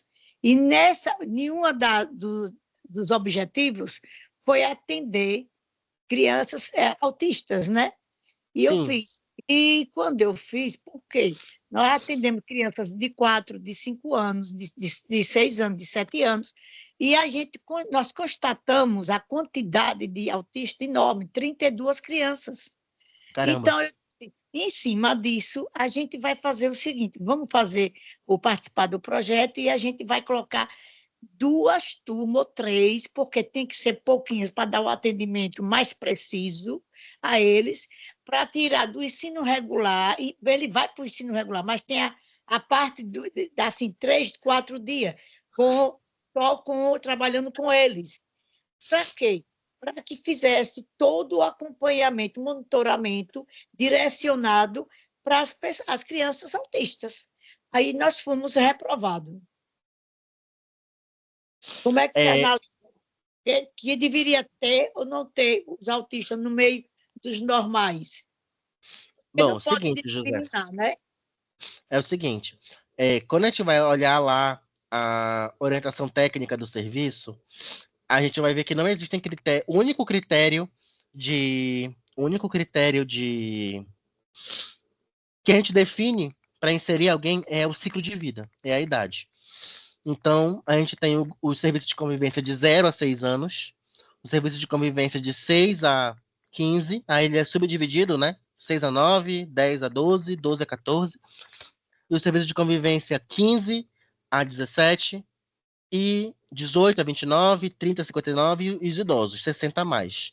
Então, esse é o único critério de para você inserir alguém no serviço. Eu não vi qual foi o parecer que eles te deram, mas eu arrisco dizer que como tu propuseste turmas exclusivas, né, grupos exclusivos de pessoas, de crianças autistas, ele deve ter entendido, né, a equipe deve ter entendido, né, a equipe avaliadora deve ter entendido que estava ferindo o princípio da convivência com a diversidade, né? E aí pode ter uma sobreposição de um grupo terapêutico com a saúde, de um grupo arte terapêutico, de um grupo, enfim, né? E Olha, também mas ferindo esse na nossa instituição, Arthur, nós temos psicólogo, assistente social, uma fisioterapeuta, nós temos isso tudo, e também as crianças lá, elas são filhas de bem vulneráveis, são pessoas de empregada doméstica, princípio. mães solteiras, entendeu? Que a gente não pode deixar meter, de forma alguma. Agora mesmo Entendi. está tendo reunião lá para tratar disso. Eu não estou presente porque eu estou meio adoentada e tinha essa reunião com vocês. Eu não queria faltar, Entendi. entendeu? É, Aí eu eu acho não. que também a justiça manda que a gente não pode discriminar a criança, as crianças normais, com as crianças que são portadoras de alguma sequela, né? Assim, nesse caso, dos autistas. Então, Josefa, é, o que eu acredito, eu não li o parecer, mas pelo que tu me relatas, só apenas o fato de ter grupos exclusivos de crianças autistas, grupos, ainda que sejam pequenos, ainda que as mães sejam pessoas com vulnerabilidade É, financeira, é, mas só o fato de das turmas estarem, é, desses grupos estarem isolados, sabe? Isolados, tipo assim, é um grupo só com criança atípica, é, é, pode ter sido considerado como incoerente com o objetivo do serviço. Talvez se vocês fizessem algum grupo assim, o nosso objetivo é garantir o atendimento de crianças atípicas com qualidade. E aí você propor turmas menores, grupos menores, só que grupos diversos. Crianças com deficiência, crianças sem deficiência, porque entendi. a Entendi. gente tem uma resolução de 2011, ela é bem antiga. Essa resolução, ela garante que uma criança atípica, ela pode ficar em grupos fora da idade dela. Então, Sim. se ele tem 14 anos, mas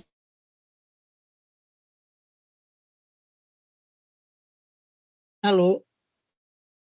Alô? Hum. entende, não necessariamente ser obrigado a ficar, né? A ideia da do ciclo de vida, ela é mais plasticizada, né? Ela é mais relativizada com o público das pessoas com deficiência. Então, que a resolução CNA é a resolução 34. Opa, ficou sem áudio? Voltei. Agora voltou, pode dizer. A Eu vou resolução colocar aqui no número. chat. Número 34 de 2011. Sim. Ela dá esse respaldo para as É. equipes de que você pode incluir uma criança com deficiência, uma adolescente com deficiência, em grupos que não necessariamente são o ciclo de vida dele. Aí, como vocês pararam de escutar nos 14 anos, né? Se o menino tem 14 anos, mas ele se daria melhor em um grupo de 9 anos, em um grupo de 10 anos, ele pode ser inserido nesse grupo, considerando a resolução CNAS número 34, de 2011. Né? Aí, quando o técnico for fazer o parecer, então vocês poderiam, né? Talvez vocês poderiam ter Eu estou entendendo. escrito lá no projeto que, É, bom, nós vamos garantir o atendimento de crianças autistas, de adolescentes, crianças autistas. E a estratégia que a gente vai utilizar é fazer grupos mistos para garantir o direito à convivência, para não ser um grupo de segregação. sim, E esses grupos amparados pela resolução tal de 2011, eles vão ter um ciclo de vida diferenciado. entendi. Aí você não estaria tão fora do que prevê o serviço de Entendi. convivência. Eu acho que faltou num projeto foi um esclarecimento maior e de acordo com a resolução para Isso. justificar o porquê do misto, tá entendendo? E baseado Sim, em quê? Faltou isso, eu entendi agora. Agora, depois de tudo ter concluído, eu queria, se possível, você passar seu telefone ou seu e-mail para que eu possa mandar a Juliana, uma assistente social, entrar em contato com você para agregar mais, porque às vezes, por causa de uma besteira que não se colocou, deixou, perdeu. E nós eu, estamos colo... sufocados lá, o povo eu tudo coloquei gritando. eu coloquei o meu WhatsApp aqui no chat, Josefa. E quem quiser falar comigo no Eu vi. WhatsApp, oh, Sim, roupa. Gente, cancela esse. é. Esse aqui é o meu celular antigo. Espera aí, que eu ainda não memorizei o outro. É esse aqui, olha, é o 0997. Esqueçam esse primeiro, tá? Que esse aí eu tive que trocar. 0997. Isso. Tatiane, tu consegue apagar o primeiro número que eu mandei no chat? Eu não consigo. Deixa eu tentar aqui, só um minutinho. Aí o pessoal, enquanto a gente ia conversando, José, o pessoal foi mandando, né? A potencialidade e o desafio. Oh, eu estou amando essa explicação. Está bem clara, você está de parabéns, viu? Eu Muito estou obrigado, meu amor. amando elogios. Tá A certo. Karina Costa disse que ela tem que ter cuidado quando a gente aborda os temas. A Fátima trouxe potencialidade, equipe compromissada, mantenedora fixa, isso é muito bom porque dá estabilidade, né, para o planejamento. A gente pode planejar a longo prazo. Desafio, violência no território, direito de ir e vir. Às vezes você não consegue planejar um passeio porque tem que pedir autorização para o dono, entre aspas, do lugar. Isso é uma coisa muito comum. Apagar eu não consigo. Não, tudo bem, mas olha, gente, o meu número é esse daqui, olha, 80180997, o DDD é 91, tá? Eu vou até mandar de novo para garantir. Aí quem quiser me mandar um zap, pode pode pode falar aqui comigo. Tá, gente? Tá bom. Pode passar, Tatiane.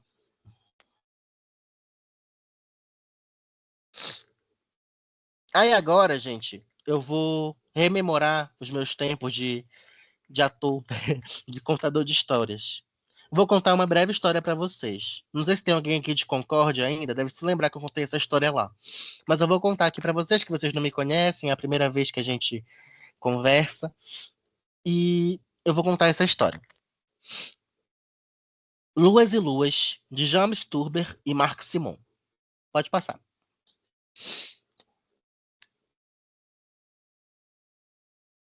Há muito tempo, no reino da antiga Arábia, havia uma princesinha chamada Letícia. Letícia, certa feita, adoeceu gravemente.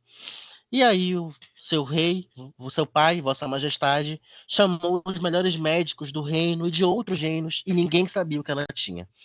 Até que um belo dia, né, o médico real chegou e disse: Vossa Majestade, sua filha está profundamente doente. E ela me confessou que só apenas uma coisa pode fazê-la se curar. O rei prontamente disse: Diga-me logo, eu faço o que for, o que estiver ao meu alcance para salvar a vida de minha filha. Pode falar, princesa Letícia, disse o médico. Eu quero a lua, papai. Eu desejo a lua. Como assim, minha filha? A lua? Eu quero a lua. Só a lua vai fazer com que eu consiga me recuperar. O rei ficou muito consternado, muito nervoso e mandou chamar o seu conselheiro real. Pode passar, Tatiane? Ele chamou o conselheiro real e disse: Conselheiro real, minha filha está à beira da morte e ela precisa da lua. Você já me conseguiu diversas outras coisas que eu lhe pedi. Então, eu exijo que você saia daqui agora e só volte com a lua. Pode passar, Tatiane.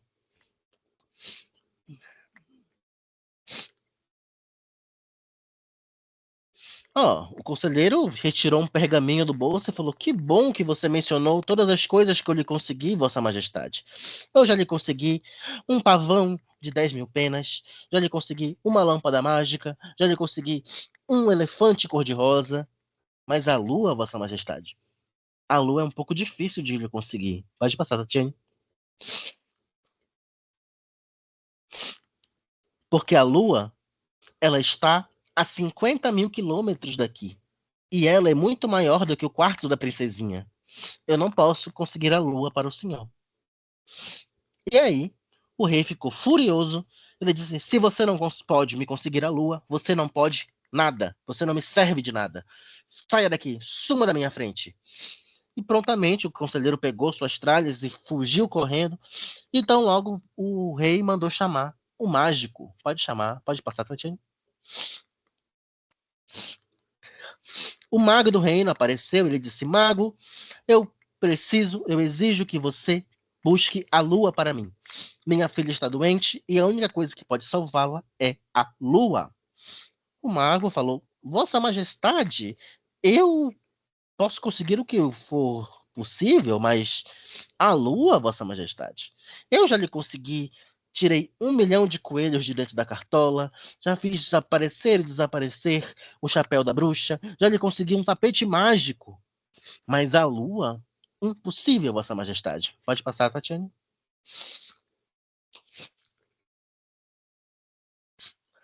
A lua está a 100.000 quilômetros daqui.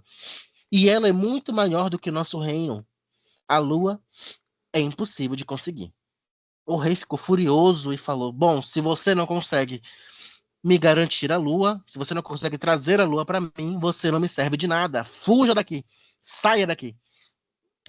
O mago pegou suas traquitanas e fugiu corrido. O rei mandou chamar o matemático real. Pode passar, Tatiana? O matemático apareceu com 2 lápis, um de cada lado da orelha, com um passo moroso e sistemático. E aí o rei lhe disse: Bom, eu não quero saber tudo que você já conseguiu para mim, eu não quero saber tudo que você já calculou. Eu quero apenas que você calcule uma forma de conseguir a lua, porque a lua é o que minha filha precisa para sobreviver.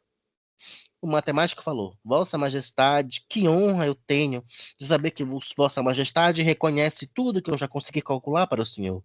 Eu já consegui calcular a distância entre os chifres de um boi, eu já consegui calcular o que era menor do que zero, eu já consegui calcular a distância do Sol e a Lua. Mas a Lua, Vossa Majestade, a Lua em si eu não consigo calcular uma forma de trazê-la. Pode passar, Tatiana?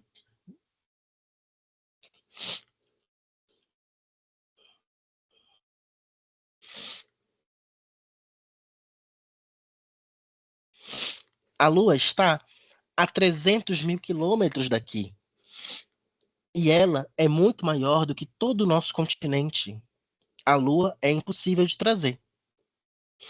Pode passar, Tatiana.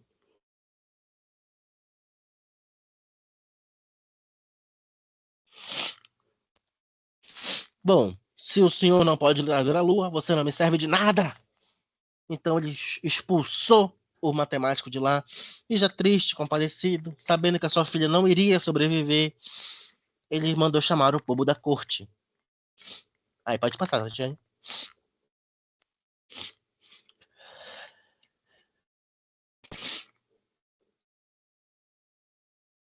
Pode passar.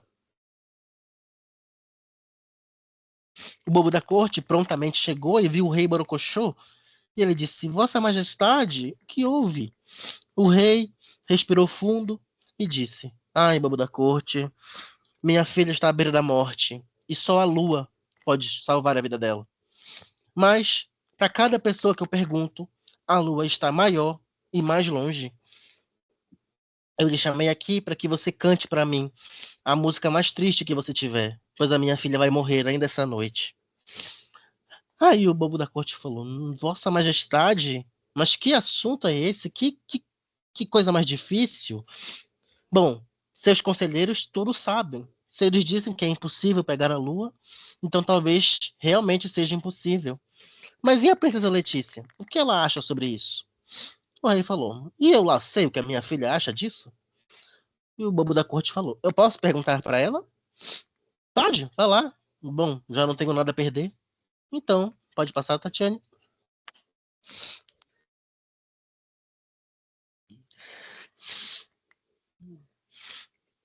E aí, o bobo da corte solicitou permissão para visitar os aposentos da princesinha Letícia. Pode passar.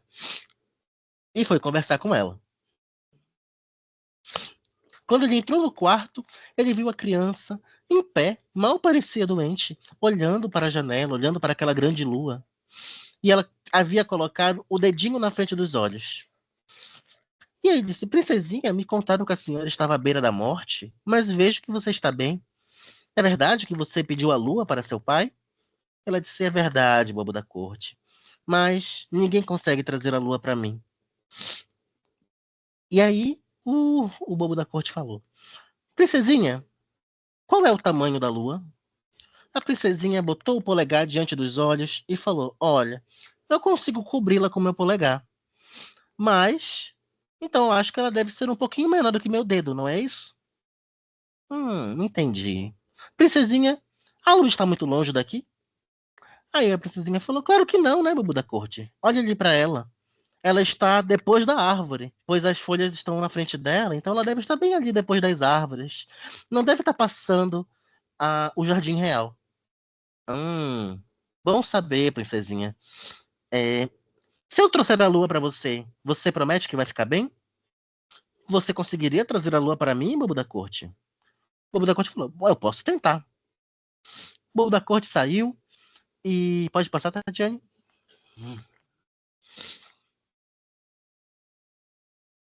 E foi correndo falar com o joalheiro real. O joalheiro real falou: Que história é essa, bobo da corte? Se nenhum dos outros conselheiros reais conseguiu a lua para salvar a vida da princesinha, você vai conseguir? Aí o bobo da corte falou: Bom, eu só preciso que você faça uma pequena joia de prata para mim. Ela precisa ser menor que o polegar da princesinha e precisa estar segura em um cordão de prata. E como é que você vai pagar, bobo da corte? Se bote na conta de Vossa Majestade. Isto é para salvar a vida da filha dele. Então tá. O joalheiro fez um colar que tinha a imagem da lua e era menor que o polegar da princesinha Letícia. Pode passar, Tatiana?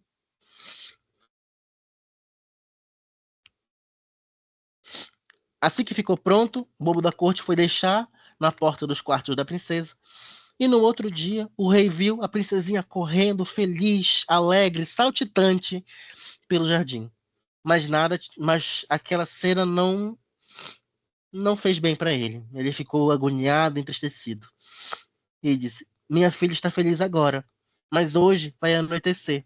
E quando anoitecer, ela vai ver que a lua não está no mesmo lugar.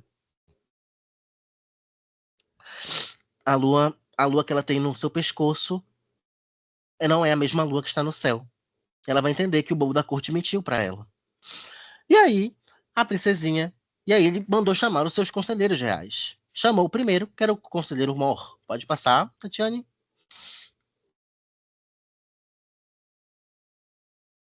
O conselheiro Mor falou: bom, Vossa Majestade, do que o senhor precisa? Bom, eu preciso que você pense em um jeito de impedir que a princesa Letícia veja a lua hoje à noite. Pois ela vai saber que o bobo da corte enganou. E ela vai voltar a ficar doente. O conselheiro Mor pensou assim: bom, Vossa Majestade, o que eu posso fazer para pensar, para resolver o seu problema? Pode passar, Tatiane? E se nós, e se nós tocarmos, cobrirmos o reino, cobrirmos todo o castelo com uma lona completamente escura?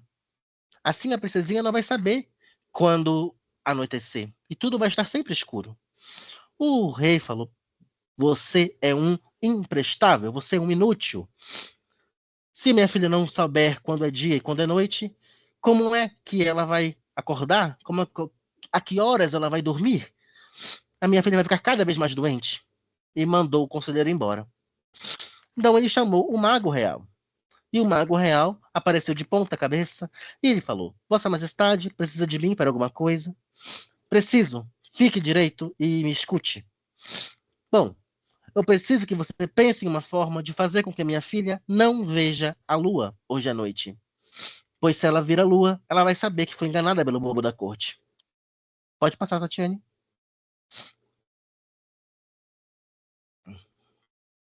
E se nós comprarmos, Vossa Majestade, um óculos escuros, que seja completamente escuro, e pelo qual não passe uma fresta de luz?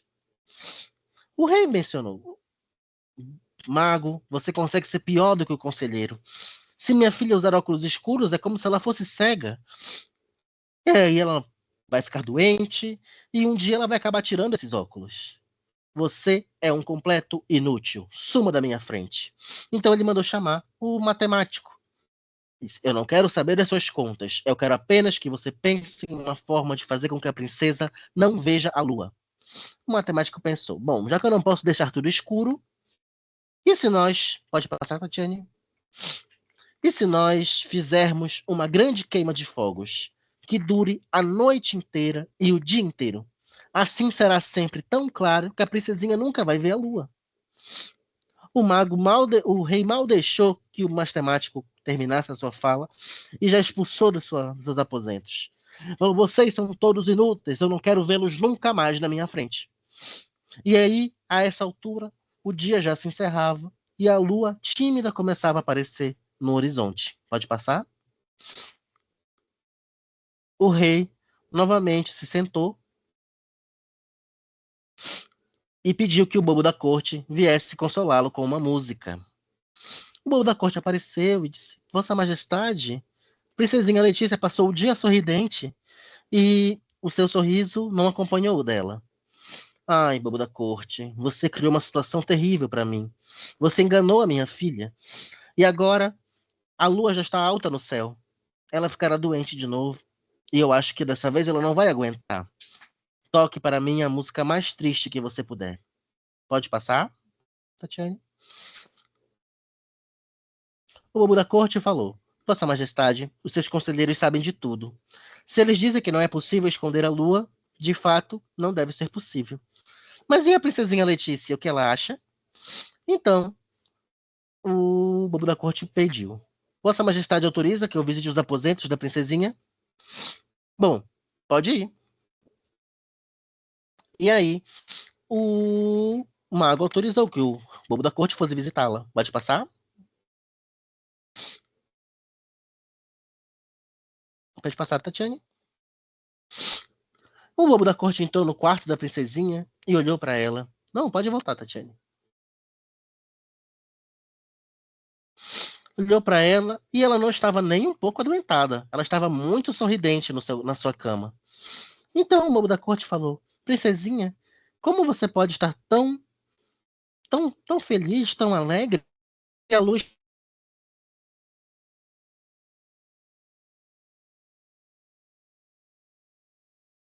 áudio falhou. Tá sem áudio. Pode passar, Tatiane? Alô, alô, alô? Voltou. Escutaram agora? Sim. Bobo da corte, você é muito bobo mesmo. A lua é como se fosse o dente de uma criança. Cai um e nasce outro no lugar. Do mesmo jeito, é como as flores do nosso jardim real. Caiu uma flor e nasceu outra no lugar. E também como os chifres do unicórnio. Cai um e nasce outro no lugar. E empolgada, a princesinha foi falando, dando vários exemplos, até que ela caiu no sono. Pode passar, Tatiane?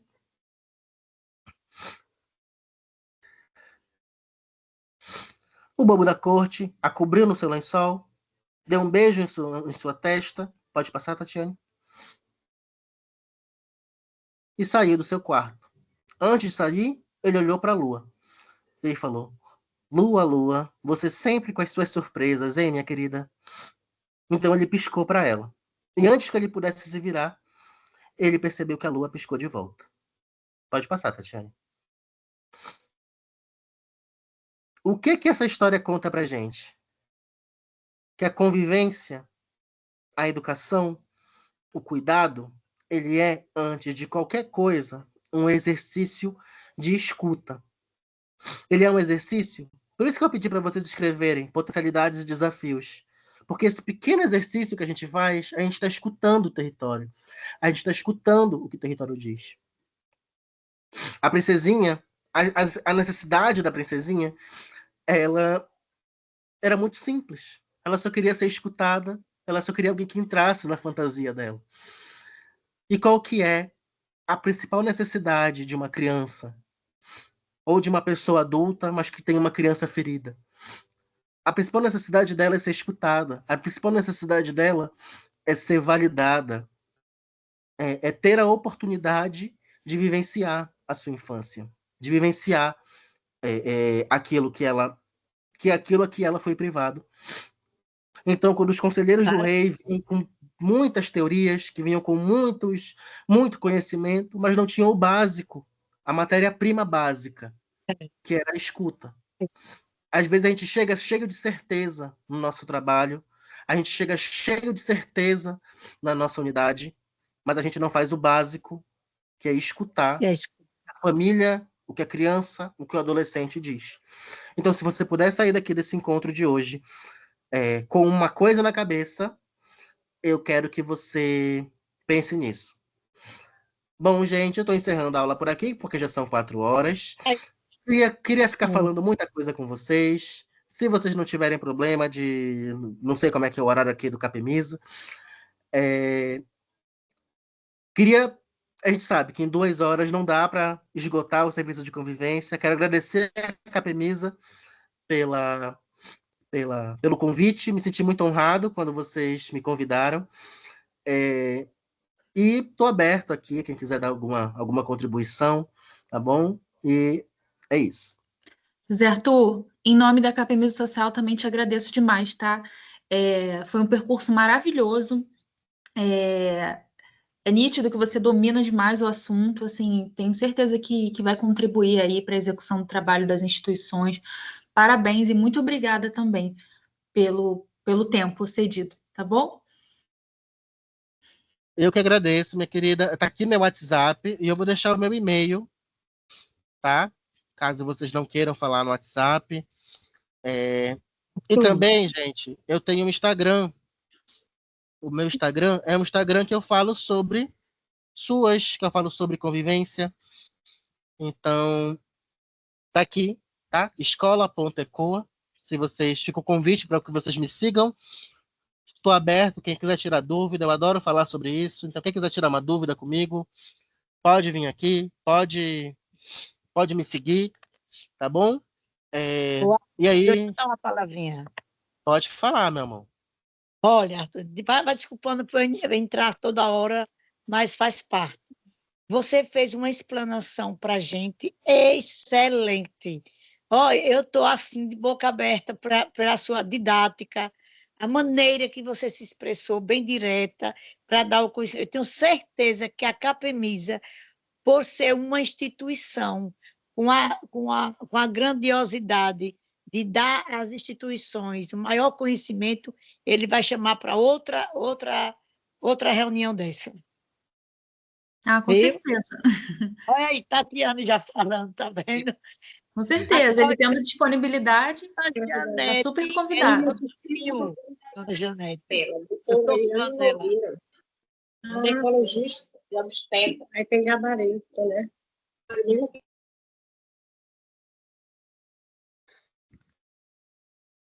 Parabéns, parabéns. Agradeço, gente. Muito obrigado. Deixa só eu tentar ligar a câmera, ver se ela funciona agora. Ah, não vai funcionar. Queria tirar uma foto, A Antônia Fátima mas tá levantou, tudo bem. Pedi para. estava com a mão levantada, não sei se... Ah, pode falar, Antônia. José, é para lhe agradecer, né, a partilha de conhecimento, a sua trajetória é muito bonita e a sua sensibilidade, o compromisso. Então, agregaram demais a nossa prática e gratidão à Capemisa Social também por oportunizar esse momento. Gente. Foi muito rico.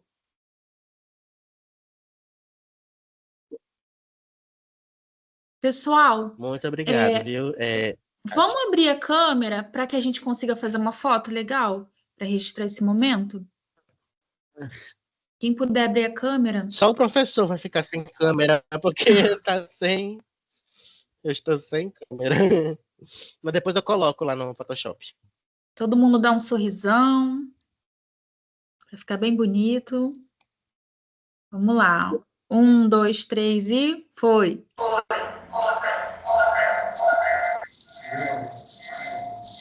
Pronto.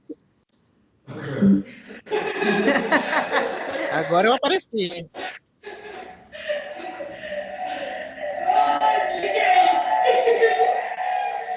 Beleza, tu apareceu, viu? Um abraço, um abraço mesmo. E Santa Terezinha lhe proteja. A sua caminhada foi belíssima. Eu acho que todo mundo gostou. Viu? E Dona Muito Janete obrigado. vai amar mais Muito obrigado ainda. mesmo, gente. Muito obrigada, pessoal. Bom final de semana para todos. Tá, muito obrigada. Tchau. Tchau, gente. Obrigada. Tchau, tchau, tchau. Obrigado. Tchau, tchau. Gratidão, professor. Foi ótimo. Qualquer coisa vocês podem falar. Continua essa conversa por lá.